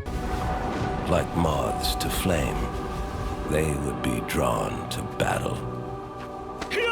Anyway, the first thing that we need to do is to talk about that roster, and it was totally true. Every single previous character in the franchise is now 100% playable, with over 60 total characters to choose from, including old classics, a couple of new heroes, all previous sub-bosses, and all main bosses are now playable as well. This is an absolutely crazy concept, and I remember actually seeing the roster for the first time and just being sitting there like, how? How did they do this? And we'll get to the how. But yeah, it's hard to talk about the roster when every single character is a part of it. Simply insane, but with that, let's move on. Gameplay for the most part is also the same as before, but slightly scaled back to accommodate the insane 63 fighter roster. For example, every character now only has 2 fighting styles as opposed to 3, which totally makes sense and doesn't really impact the gameplay too much in my opinion. Other than that, honestly, there's only one more addition that I can really talk about, and that is the new aerial combat. At certain times during the fight, you may be able to fling your opponent into the air and continue the hammering briefly before returning to the floor. Fine, I suppose. A nice addition, but nothing really to scream out about either. So let's just talk about the new big bad of the game, Blaze. Now this is technically the same Blaze that we've met before, just more of his ultimate form now, if you will. And for the most part, he is a fine final boss. A huge hulking mess of lava and muscle, he's quick to take your health away and can't be staggered. He's not as developed as any of the other game bosses, and that's of course not Blaze's fault, but he does feel a touch forgettable compared to those that came before. He's absolutely fine, don't get me wrong, but he's obviously not going to compete with the likes of Shao Kahn or Onaga. Well, to me at least. Like before, when you strike him down, he explodes in brilliant fashion before we get the classic character endings. Only here, they absolutely suck. To save space, they couldn't do the pictured narrated ending, so now every character just does this really weird, bizarre dance thing as we're told of what they did next. I hated this. It's such an underwhelming end to the arcade, but it is what it is. Next, let's move on to Conquest. Now again, there isn't really much to say. You can definitely tell that this Conquest feels like a perfect blend of Deception and Shaolin Monks, and that's a good thing. The areas are more lively and the world feels better without the scale of Shaolin Monks. Conquest follows the tale of two brothers, Taven and Dagon, as they both fight against each other trying to find and kill Blaze for his powers. Taven and Dagon's parents created Blaze and this power to see which son would take their mantle, and that's pretty much it. We join Taven as we travel again throughout the realms, meeting heroes and villains and trying to get closer to the power. I would say that I still prefer Deceptions personally, but that's just because I prefer the charm and the playstyle in that game. Now, in the last mainline game, we got puzzle and chess combat. I wonder what Armageddon will bring. Well, I don't think any of us were expecting Kombat Kart, a pretty fun and hilarious Mario Kart clone that is now in Mortal Kombat. And again, it's honestly a ton of fun. Opportunities to kill other races, unique abilities, stage deaths, and just constant chaos. This is more than a valid game mode, and I remember booting Armageddon up whenever I had a racing game itch, as this would scratch that rather nicely. So another hilarious and shockingly well implemented game mode. Now with the roster, you may be thinking, 63 characters, what's the point? And you are correct. Which is why on top of all of this, you can also create your own custom fighter for the first time as well. Again, this is implemented well, as you have a lot more control than you might think. Throughout the entire game, you will be unlocking new cosmetics and talents for your chosen heroes, and the customization alone is actually quite impressive. Just Google some of the iconic creations people have made and you will see that there is a hilarious amount of potential here, but I can't say I used it that much myself. Like before though, the crypt returns and it's basically the same. The only change they've made this time around is now keeping everything under the one coin. So now it's more streamlined than it's ever been, which is another great change in my opinion. But here you unlock secrets, extra costumes, behind the scenes, and the stuff you'd expect. Now again, there isn't much left to talk about, folks. So let's move on to the Fatalities. Oh, well, no, we can't, because the Fatalities are gone. Well, in the way that we know them, and instead they brand new create a fatality. When your enemy is defeated, you will now be granted a short duration of time to spam your controller with inputs and revel as every new input injures the enemy in a specific way, allowing you to chain extremely brutal hits together to perform an over-the-top fatality. Or that's what it was in premise. I'm not going to beat around the bush, folks.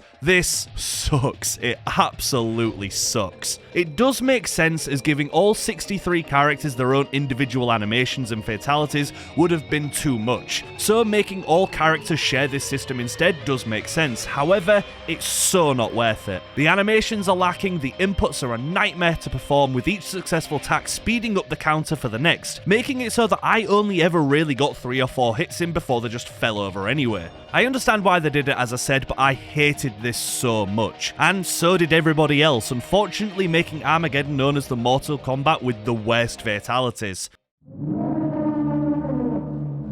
So it's horrible to end on a bad note, but here we are. It goes without saying that a 63-player character roster is absolutely insane. However, I don't think it was worth sacrificing so much of everything else just to be able to achieve this. Now, I'm not too sure why, but Armageddon is also the weakest out of the PS2 collection in my opinion. It's not a bad game, but I would play everything else above it. So for that reason alone, it is going to go just below Deadly Alliance. With this, people were ready for a change. The PS2 era served Mortal Kombat greatly, but with new hardware around the corner, people wanted to see what would be in store for the next chapter of Mortal Kombat. And honestly, I don't think a single person was expecting what we got.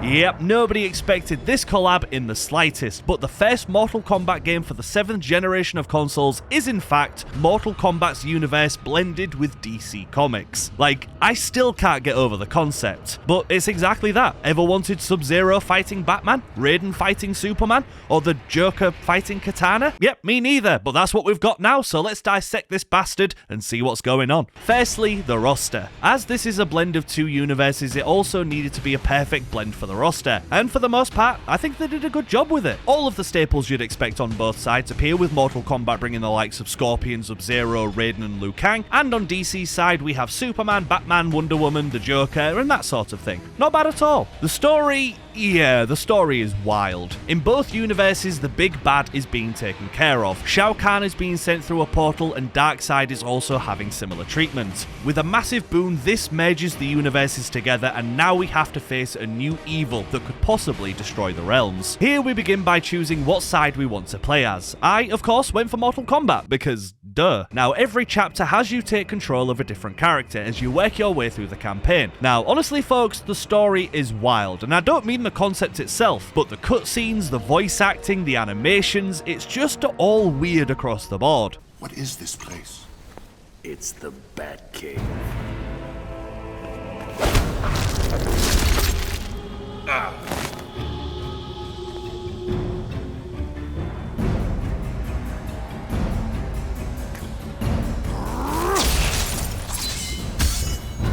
Now, long story short, the entire campaign is actually quite simple. MK character meets DC character, don't trust them and fight them. Rinse and repeat for every chapter leading up to the final bout. By the end of the game, of course, the lead heroes realise that they should be friends and go smite down Dark Khan, who of course dies eventually, ending the campaign. And oh, by the way, that is his name, Dark Khan. How genius. Now, that is an extraordinarily simple rendition, but honestly, I hated this campaign. I really do. They wasted so much potential as the same thing happens in every single chapter, and every character in this game is a bumbling moron except for Quan Chi. I know it's Midway's first attempt at a story like this, so credit where it's due, of course. And what we see now will become, of course, the blueprints of what's to come, so you do have to give them some credit. However, as it stands, the campaign sucks. It makes very little sense, all of the characters are idiots, and it just doesn't match for me. However, what I will say is that it is unironically hilarious.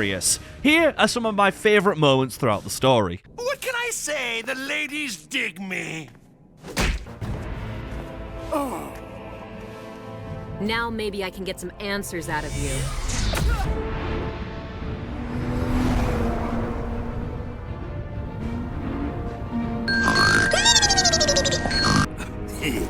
You don't look so good, mate. I'll take that. Hey! Wait a sec. Wait, she ran into that voluntarily. What?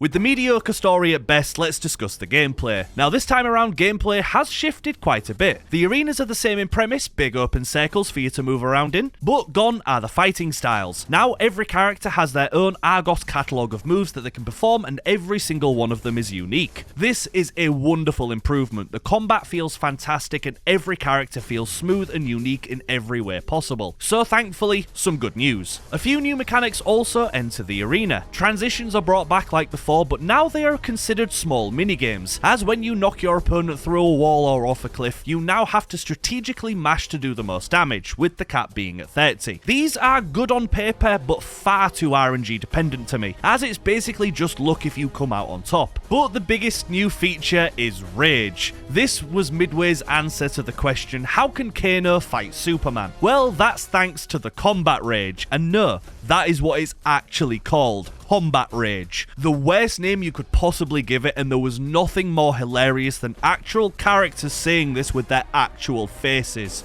You helped Darkseid invade the Earth, remember? Fight! Fight! Fight! Fight! Both of you calm down. You're being poisoned by the Combat Rage. Poisoned by what? The rage mechanic allows you to go a little bit mental briefly once a fight. Activate it and you will do a hell of a lot more damage and have armor until it's over. It's fine, I guess, but there's nothing more annoying than doing really well against an opponent, only for them to pop rage and pulp you to death within seconds. So I could take it or leave it. The arcade mode returns as well and works just the same as before. Honestly, there's nothing here to note, so let's just discuss the final boss. This prick is a nightmare and I hate him. He is truly a final MK boss with stupidly damaging attacks, armor, and confidence. Dark Khan absolutely handed me my own spine many times, and honestly, I kinda did like the difficulty spike. Now, I hate the design and the moveset. I really think Dark Khan is stupid as heck, but the fight itself is a ton of fun. And this is one of those games where beating him feels fantastic. So better than it all being terrible, I suppose. Now, before we'd have a lot to discuss with side content, but honestly, there's barely any here. A new combo challenge mode has been added, which honestly, I absolutely love. Here you have 10 missions where you must complete ever increasingly difficult combos with your character of choice. And yeah, I really enjoyed these. I'm sadistic and I love a good challenge, so yeah, nothing bad to say. Hell, maybe I'll do a challenge video one time of me beating every single one. Let me know if that's something you'd want to see. Other than that, there's not much else. The crypt and every silly extra game mode has been removed. Now, I did miss the crypt this time, but I didn't need the extra game modes like Combat Kart, as they clearly wanted to take this game in a more serious direction, and I totally get it. But yeah, that's pretty much it. I've talked about everything I want to talk about. Nothing left. Nope, that's it. Fine, that's not it. Yes, let's discuss the fatalities, if you can call them that. Now, something I haven't mentioned yet about this game is that it is rated PG-13, the first and only Mortal Kombat game to receive a rating under 18. And this was of course because DC didn't want to see Superman getting his head caved in by Sonya. However, fatalities and even heroic brutalities remain in the game. And folks, these have to be truly the worst things of all time. Holy hell, these are all pathetically terrible. The Mortal Kombat side of the game and a couple of DC villains get fatalities. The animations are average at best, the gore is non-existent, and most of the time you know for a fact that that wouldn't have killed somebody. However, for the superheroes, Batman, Green Lantern, and Wonder Woman's kind, they now get a shared type called heroic brutalities. They now have a move that puts them down for the fight whilst keeping the enemy alive. And these are even worse than the fatalities. Like, I refuse to believe that this is the best they could have done, even with a PG-13 rating. The reason I didn't want to talk about them is all of them suck, and it is by far the worst and most underwhelming part of the entire game. You cannot make a Mortal Kombat without decent fatalities, and this game proves that in spades. For me, this game is one step forward and two steps back. The change to the models, arenas, and combat for the most part are fantastic. The characters have never looked better or played better. The new story structure as well is far from perfect, but the blueprints are there for a nice experience somewhere. But fundamentally, it just isn't Mortal Kombat. Mortal Kombat vs DCU is easily the black sheep of the series, which is also an incredible feat considering that Special Forces and Mythologies Sub-Zero also exists. And a lot of people regard this as the worst Mortal Kombat ever made, and it's hard to argue with it. Now, me personally, I don't hate this game as much. I think it does get some stuff right and it is quite fun. Now, I don't know why they decided to go for this collab, and I'm assuming there must be a reason, but for me, it just misses the mark. So, as you're all no doubt aware, it is going to go just above Special Forces because it's at least playable. This game was also the final for Midway before it unfortunately went bankrupt, and a lot of people, including myself, were comfortable with the fact that this was probably the last Mortal Kombat game we were ever gonna get. But oh boy were we wrong, as a couple of years later we got a lovely surprise. Mortal Kombat was revived and making a colossal return.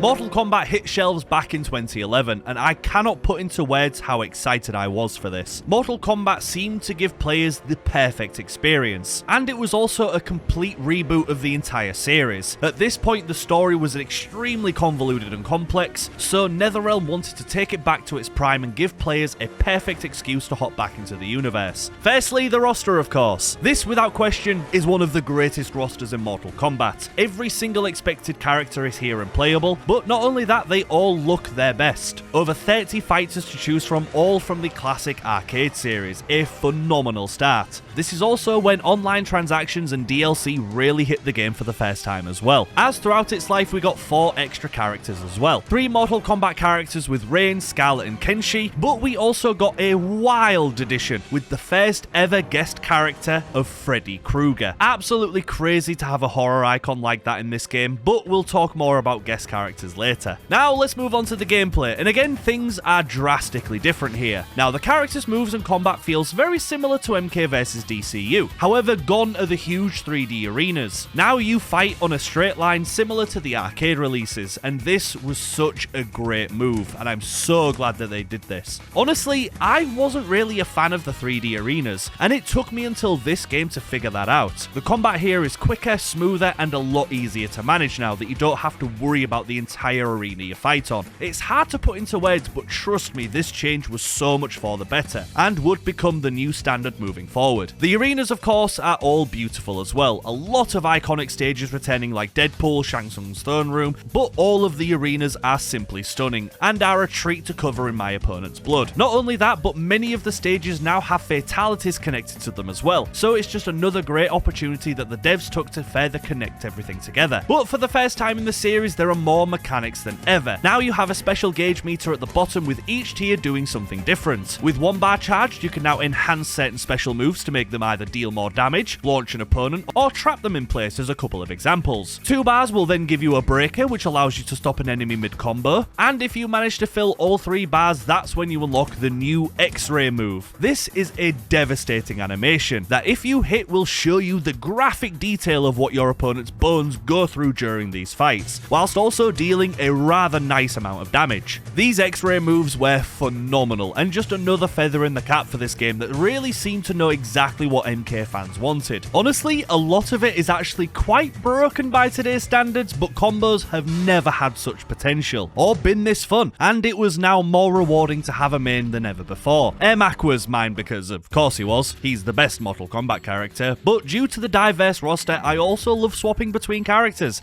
and seeing how well I could do with everyone. Like before, the ladder returns, and this time it's just another return to form. For the most part, it is the same as before. The sub-bosses have also finally returned as well, with you being able to fight either Goro or Kintaro, who are both devastatingly powerful. Again, they're the best they've ever been so far in the game as well. And as you'd expect, you beat all of those and you go straight to Shao Kahn, who is an absolute bastard again. He truly is a difficult boss, like truly tough, but it's so rewarding to finally beat him again. Like everything else, this is easily my favourite ladder experience so far. When you win, you get the cliche explosion and ending, which is also just wonderful. The story as well is framed the exact same way as MK vs DCU, with many chapters and you controlling a different character for each section. It actually begins at the end of Armageddon, surprisingly. Only Raiden and Shao Kahn are left, and Shao Kahn has already defeated Blaze and took his powers. Just before Shao Kahn can kill Raiden, though, Raiden sent a message back in time to the first Mortal Kombat game to warn him. He's cryptic as hell, which really doesn't help, but it's just an excuse for us to be back at the first game. The entire story goes through the first 3 games of the original trilogy. Act 1 is the original Mortal Kombat with us defeating Shang Tsung. Act 2 is the first time Shao Kahn comes into play and we defeat him. Finally, Act 3 is the invasion of Earthrealm with Sindel and we must thwart him yet again. This is the best story so far in my opinion. The characters and animations are at their best, the voice acting is incredible and it flows nicely. There are some obvious plot holes and stretches for the sake of content, but nothing that can't easily be forgiven, as once again it's the best it's ever been. Okay, so I really seem to be building this game up, but what about the extra content? So we have the story, the arcade ladder, and the online, which has also received a ton of love. Firstly and thankfully, the crypt returns in spectacular fashion, and my god, having it again made it feel so absent in DCU. And again, it's the best it's ever been. It's great to see it return, as here are alternative costumes, fatality inputs, art behind the scenes, everything you'd expect and more, with also a cheeky jump scare making the cut too. That's not all though folks, as Conquest also technically returns here as well. Back in Deadly Alliance, it was 300 missions where you got to learn the characters of the game. Here, it's now the Challenge Tower and has 300 fantastic missions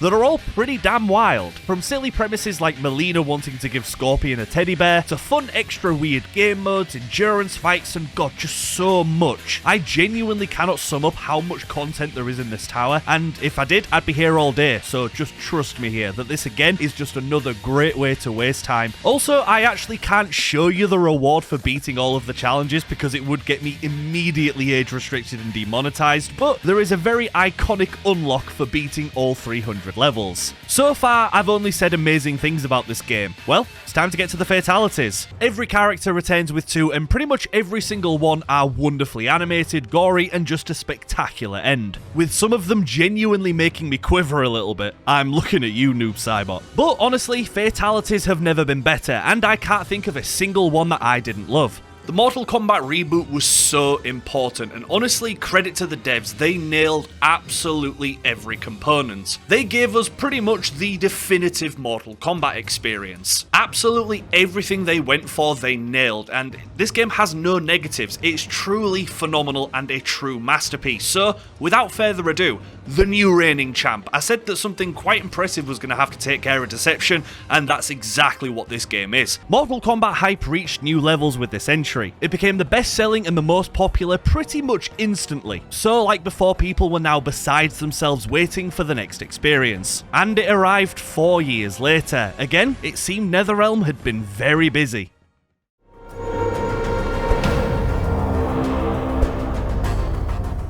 The long-awaited sequel for Mortal Kombat 9 had finally released, and just like before, they promised new everythings, and a brand new take on the timeline, as to begin, we are immediately transported 25 years into the future. The story of Mortal Kombat X revolves around a familiar baddie as Shinnok has returned to claim Earthrealm for himself yet again. As you may expect, it's up to Earthrealm and the heroes from the old generation and the new to smite him down. Now, there's a lot more to it than just that, of course, but simply put, that's the story. And with this, MKX also takes a new step into a much darker and grittier world. Once again, gone are the colours of the previous game, and it seems a lot more dire in here now. So before we get into how the story was, let's quickly discuss the roster and the gameplay. Firstly, the roster, and personally folks, this is again one of my favourite rosters out of the entire franchise. Not only do we get all of the expected characters, but we also get a huge collection of new ones. The most notable, of course, would be the collection of combat kids who are all descendants of the popular heroes. Cassie Cage is Sonya and Johnny's daughter, Jackie Briggs is Jax's daughter, Takeda is Kenshi's son, and Kung Jin is Kung Lao's cousin. They are the main new 4 in my opinion, but it doesn't end there. My second favourite Mortal Kombat character of all time has just been added, and this is going to be really controversial. But my second favourite Mortal Kombat character of all time is D'Vorah, an amazing, disgusting bug lady thing. Most people despise her, they really do. However, I adore her. I don't read into that, so make of that what you will. My point is that the MKX roster is brilliant, and that's not even discussing the DLC characters that really shone this time around. But we also get 4 more guest characters, and they are all horror icons, as playable in this game is Jason Voorhees, Leatherface, the Xenomorph, and the Predator. A phenomenal roster, and since I am a huge horror fan,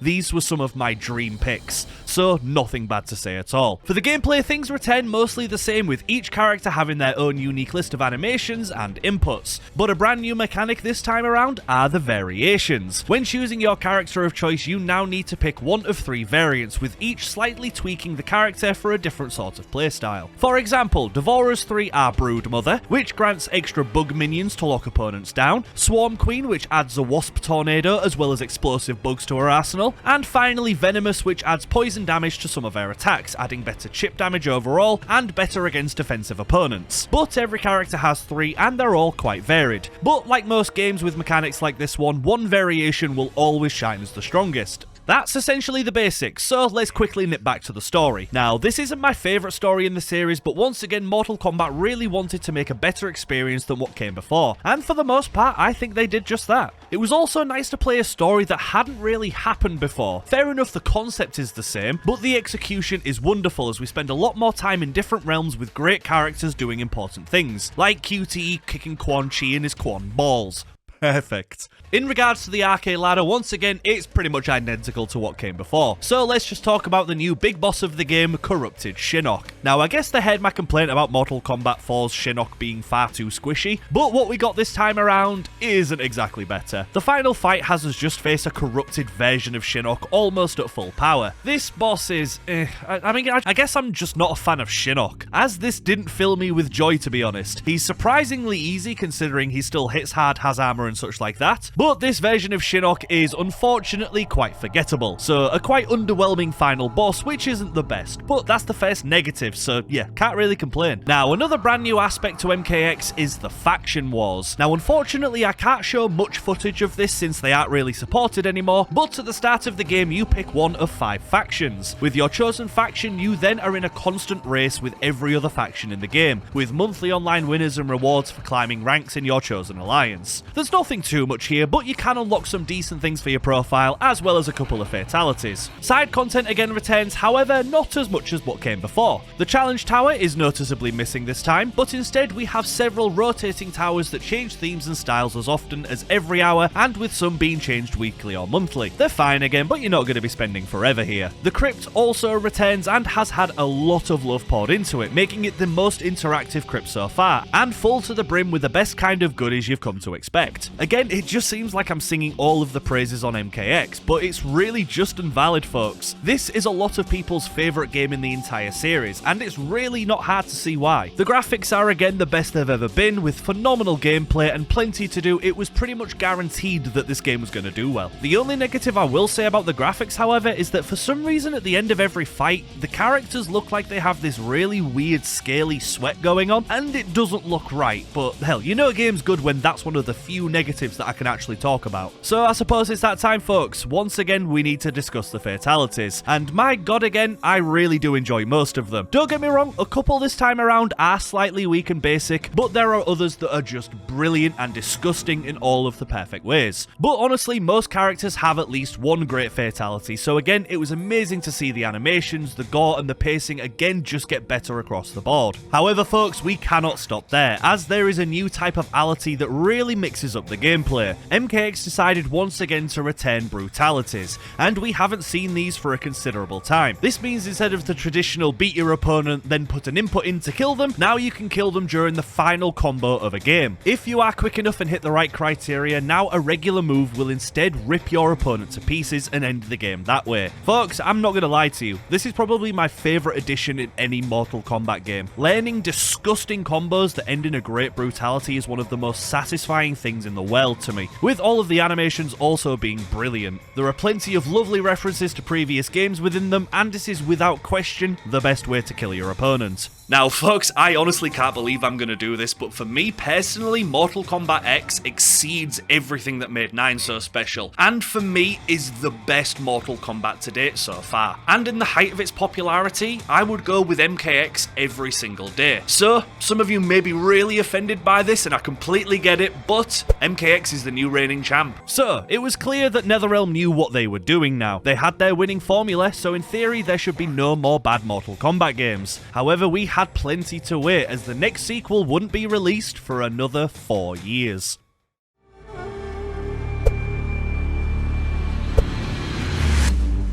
We now arrive surprisingly at a very controversial entry in the series, and in the 4 years it took for this to release, they actually changed quite a bit whilst keeping the familiar feeling. But let's break this down and see exactly what makes Mortal Kombat 11 so controversial. Let's start with the story. Now, this is where NetherRealm get a little bit carried away in my opinion, as time travel is now canon. And I mean proper time travel, not sending your past self a message. With the defeat of Shinnok in the last game, a new big bad presents herself. The Chrome Dome Titan herself, Kronika, and the Keeper of Time. She is fed up with Raiden interfering with her perfect plan for the timeline. So Kronika brings a ton of old fighters back to help her eradicate Raiden, and as normal, the good guys must thwart her plan, fighting side by side with old and new. Now, the story here is extremely convoluted, and I hate the time travel aspects to the stories now, as it just makes them all so messy, full of plot holes, and unfortunately MK11 is no exception. To me, it has one of the weakest stories. Don't get me wrong, it is still fun to go through, but without question, the story is all over the place. The roster this time around is honestly fine. Not my favourite, but there are enough classic characters for long-time fans to be happy, as well as a couple of new additions which I quite enjoy. The DLC and special guests of course return as well, with classic combatants like Melina, Shiva, Rain and Nightwolf, but this time around instead of horror icons we got a collection of 80s action heroes for our guests, as well as iconic comic characters. So joining the roster are Rambo, Terminator, RoboCop, but also DC's Joker, and probably the most requested guest character of all time, with Spawn joining the roster as well. Again, not a bad collection of DLC at all. But even with these additions, it's still an average roster to me, even though Devora's back, and I love that too. Oh, and I cannot mention the roster without also talking about Ronda Rousey. Yep, you heard that right, as a massive advert for this game was that Ronda Rousey is the new voice of Sonya Blade, and oh my god, it's appalling. No disrespect to Ronda in the slightest, but this just clearly isn't something that she can do well, as every single line she has is flat as hell. First I find out I have a kid with Cage, and now this, it's official. God is punishing me.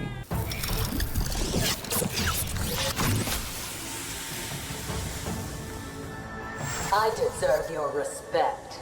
Whatever, you do-nothing bitch. But the reason why I mention this now is for a reason you'll come to understand later. With the roster complete, let's talk about the gameplay, as things are certainly different here. First, the speed of the combat has been drastically reduced, and the pace is much slower this time around. Not a problem in my eyes at all, but this was the first straw that some people just didn't gel with. Combos aren't as incentivized as before, and this game really makes you think about the moves you make, as Mortal Kombat 11 punishes mistakes like never before with the all-new crushing blows. Now, if you catch your opponent slacking, you have the opportunity to unleash a devastating crushing blow, which, like the X-rays, show you the damage they create. Again, some people hated these additions, as sometimes you could lose an entire round in just 3 hits, if you're unlucky enough and depending on who you're facing. I myself loved them though, and I always thought they were the perfect balance of risk versus reward. Variations return as well, but not in the same way. Instead of 3 pre-made variations, you now get to choose from a collection of moves. You have 3 available slots to fill up with moves of your choice, and this is brilliant for making your character of choice work for you in the best way that you can. Again, I thought this was a really smart way to improve variations, and I spent many hours just figuring out what each character is truly capable of. With the addition of crushing blows, that also means that X-ray moves have also been removed to the game in light of another new addition, the Fatal Blow. A lot of people complained about X-ray attacks being spammed in previous games, so the developers made another change. Instead of being able to use it every time you've got a full bar, now you will have to wait until you're hit under 30% of health. Then the game will allow you to use a Fatal Blow once for the entire match. Once you use it, it's gone. But it works the same in X-rays, as it gives you a phenomenal animation and plenty of blood.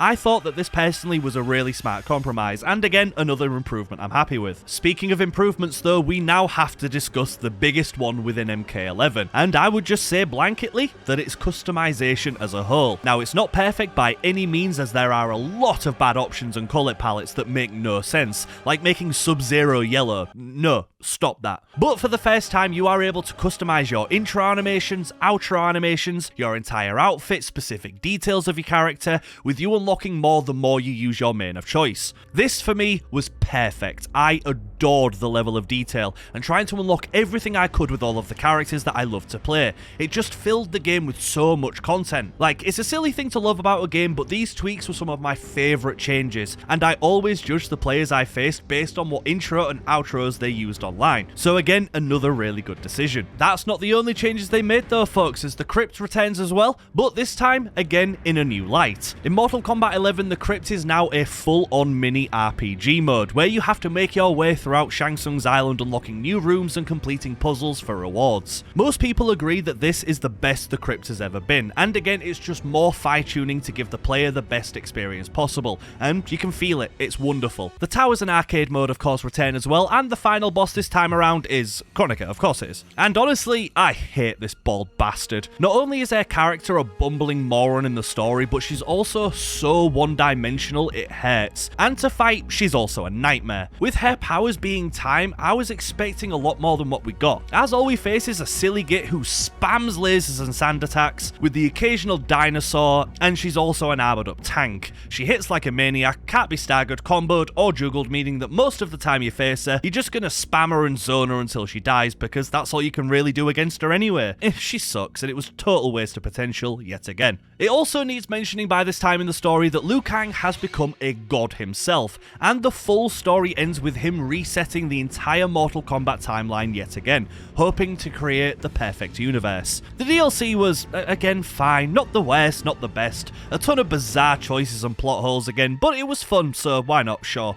For me, MK11 has such a massive place in my heart. I truly love this game. It's not perfect and it does get a bit wrong, but for the most part I totally saw this as a worthy sequel, and I don't think it deserves anywhere near the amount of hate it gets. This was also the first time that I actually started to play MK a little competitively. Me and a couple of friends back in uni joined some Mortal Kombat 11 tournaments, and they were so much fun. So I do reckon a lot of the enjoyment comes from the nostalgia of those days as well. But even going back now, I had so much fun with this game and still love it dearly. But my opinion isn't important since we haven't discussed the Fatalities yet. And folks, they knocked them out of the park. The Fatalities in MK11 are some of the most disgusting we've had in the series yet, and I'm looking at you, Devora, for that. But they also feel incredibly cinematics with a slow motion pause on the blood and the gore, and I just, again, honestly loved all of these. Brutalities also return yet again, and once again, better than ever. They have been fine-tuned a lot, every character has been given a bigger collection of them, and they all hit a lot harder than in the previous game. So once again, NetherRealm really understood how to take their IP to the next level, as these are some of the best Fatalities of all time in my opinion. Reception for Mortal Kombat 11 was such a mixed bag, and honestly, it's probably one of my favourite entries. I really didn't mind the changes, and I thought everything played so smoothly and wonderfully. The roster's great, and again, there's just so little to complain about with this game. Or at least I don't think there's much to complain about. But however good I think it is, unfortunately,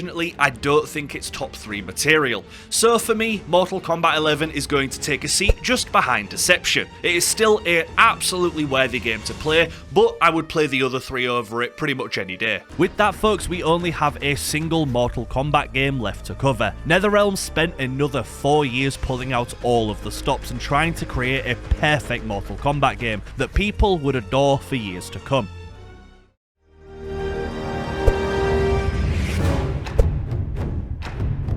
And here we are, the final game in the franchise that came out only last year, Mortal Kombat 1. God, I still despise the fact that they called it Mortal Kombat 1.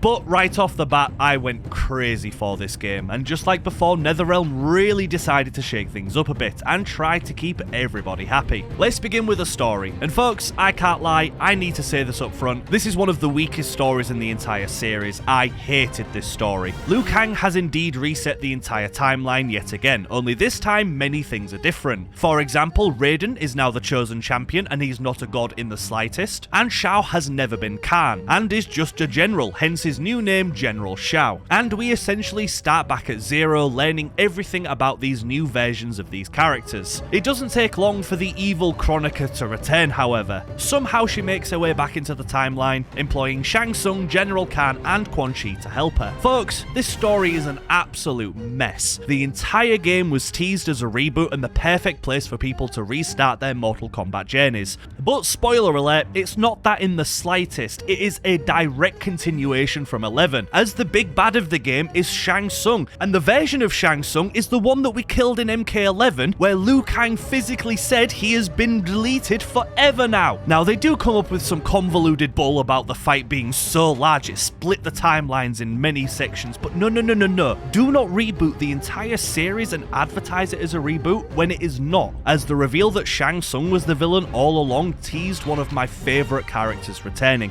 and I have been waiting to see him again for over a decade. Yep, not Onaga, Shang Tsung. Pathetic. I cannot stress how much I hated all of this. I am so bored of Shang Tsung and Shao Kahn, as they have been the villains for like 80% of the games, and I was ready for a new reboot to start something new. But it just turns out that NetherRealm are terrified of commitment, and they would rather restart the entire timeline off yet again than kill a beloved character. It genuinely makes me miss the Midway days where they weren't scared of the world they created. And again, this is just an insane waste of potential, so unfortunately we are really not off to the best start. But story aside, what's the roster and the gameplay like? Well, hit and miss. Let's begin with the roster, and folks, with all due credit, this is without question my favourite roster from any game ever. It is literally perfect, as finally they listened to us and decided to revive the PS2 era of combatants, as retaining for the first time in years are Natara, Ashra, Reiko and Li Mei, as well as retaining classics and fan favourites. No new characters this time around, but I'm not mad, as this without question is the best roster to date. Here though as well is where the DLC and the guest characters start to get a little bit lacking as well. Now we do have some fantastic additions with Takeda, Ermac, Cyrax, Noob and Quan Chi, who are all great, and the guest characters started off really good with Peacemaker, Omni-Man and Homelander making their debuts,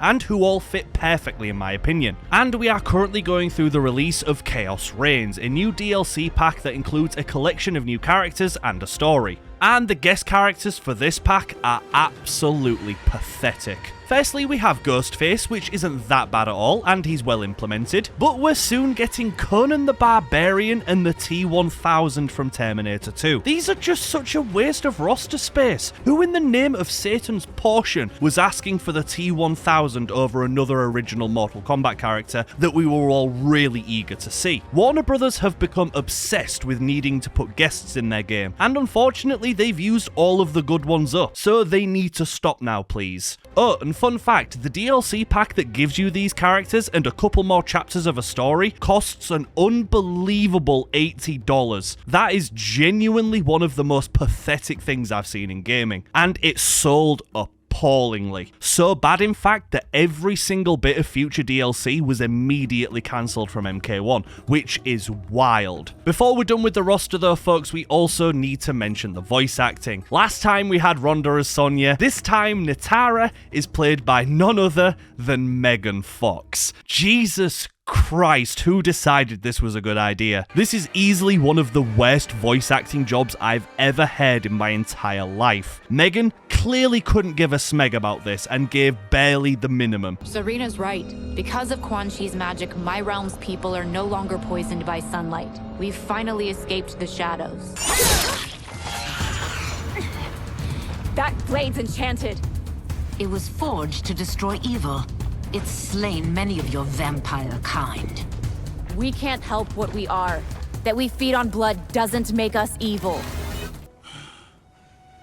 Perhaps I treated you too harshly. Please, NetherRealm, stop doing this. The voice acting on the whole in this game is fantastic, but please stop hiring underqualified goons to help sell your game. Literally nobody cared that Megan was in this game, so what's the point if it only hurts the end product? Anyway, let's move on to the gameplay folks. And again, it is totally different from MK11. The speed now matches closer to MKX, and combos are in the limelight as well once again. Each character plays brilliantly and they feel pretty much exactly as they should. But we of course need to discuss the brand new mechanic this time around with cameo fighters. When you pick your main, you now have to choose a secondary character to help you throughout the fight, and each cameo specialises in something a bit different. For example, Goro provides some good offensive moves, he's well-rounded and good at extending combos, where Mataro is brilliant for defense, zoning and arena movements. With the cameo system comes an entirely different roster to choose from, and for the most part these are phenomenally done as well. With your character selected, you can now put special inputs during the fight to bring the cameo fighter into play and to help you win your match. On paper, this is a fantastic idea, and within the story and single player game modes, this is such fun. However, the cameo system in my eyes falls apart when you go online, as MK1 has to be the sweatiest Mortal Kombat game to date. Everybody only plays the top meta picks for the top meta cameos, so most of the time you will only face the 5 same broken characters over and over again. And the reason for this is because certain cameos in the right hands are just absolutely broken. It's kind of hard for me to explain why casually without getting into the specifics of frame data and such, but to me it gives strong characters far too much power,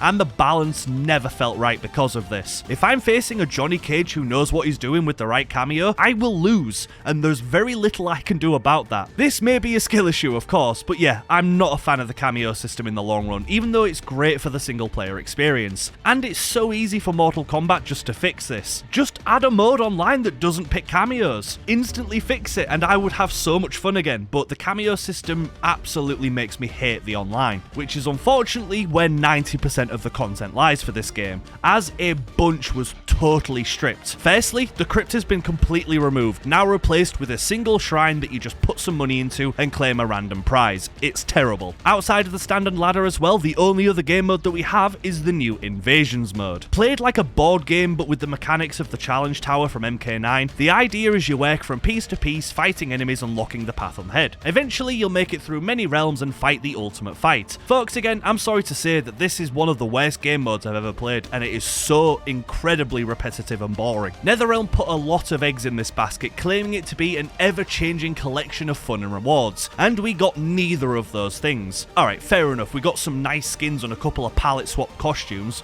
but you unlock nothing of substance here, and it is not worth the time sink it takes to reach the final confrontations to get the stuff actually worth going for. All of the fights within Invasion mode are the same shade of boring as well. It just was not implemented well in my opinion, which leaves quite a lot of content lacking for this game, as other than the story, online and Invasion mode, that's it. Meaning once you beat the story and once you beat Invasion mode, all you have left is online. Besides the towers, of course. Speaking of towers, let's discuss the final boss of the game, which, long story short, is Shang Tsung and Quan Chi as the Deadly Alliance once again. Not only does this not feel earned in the slightest, but the fight itself isn't really much of a boss fight either, as once again they're just regular versions of themselves as you'd fight them in any other mode. So again, this time around, just another really weak entry in the final bosses for me, which is just a shame. I wish I could speak about some good things, but unfortunately we have to talk about the customization as well. Again, it's pathetic what we are given. Gone are all of the customization options that we had in the last game, so no more intro or victory animations, the characters themselves have been downgraded to a generic theme and a single cosmetic swap of choice that sometimes you can barely even see, and there are hardly any good alternative skins. The only skins that are good are the ones that you have to buy through the online shop, and they cost a sodding fortune, so again, not worth doing. Now honestly, I'm not blaming NetherRealm in the slightest for this. Warner Brothers, you should be totally ashamed of yourselves for how money hungry you are with this game. It has totally ruined the entire experience, as there is no content even after a year of its release. The exact same bugs and problems have been in the game for months and are still there, and this had the worst launch of any Mortal Kombat in history. And it is such a shame because on paper, this could have been the greatest Mortal Kombat of all time. They were so close, the recipe was perfect, and it really could have been the best that ever was. But Warner Bros and their hungry sodding bellies took any chance this game had away and threw it in the bin for the sake of £20 Fatality DLCs. Like, are you shitting me? Anyway.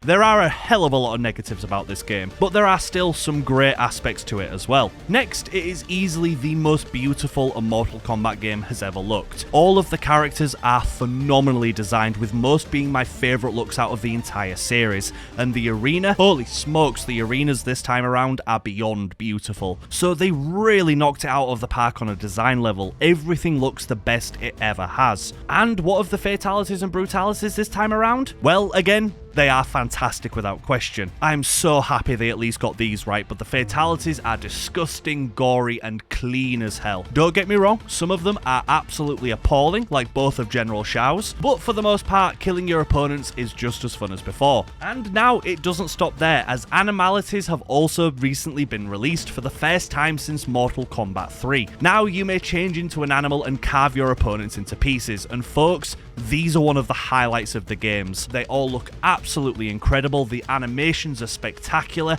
the look, everything is literally perfect with these. They, to me, are so much better than the fatalities, and I choose to end with an animal every single time now. It really sucks to end on a note like this, but I think MK1 is the definition of wasted potential. This could have been the greatest Mortal Kombat we had ever had, but unfortunately Warner Brothers got in the way and ruined any shot it had at being a decent contender in the ranks. Now, I don't think it's a bad game, do not get me wrong, I still play this every now and again, and I'm more than willing to go back to it. However, as a full Mortal Kombat experience, I can't help but feel constantly ripped off by it. So even though on paper this could have been the greatest of all time, I personally am going to put it there, and I think I'm being generous.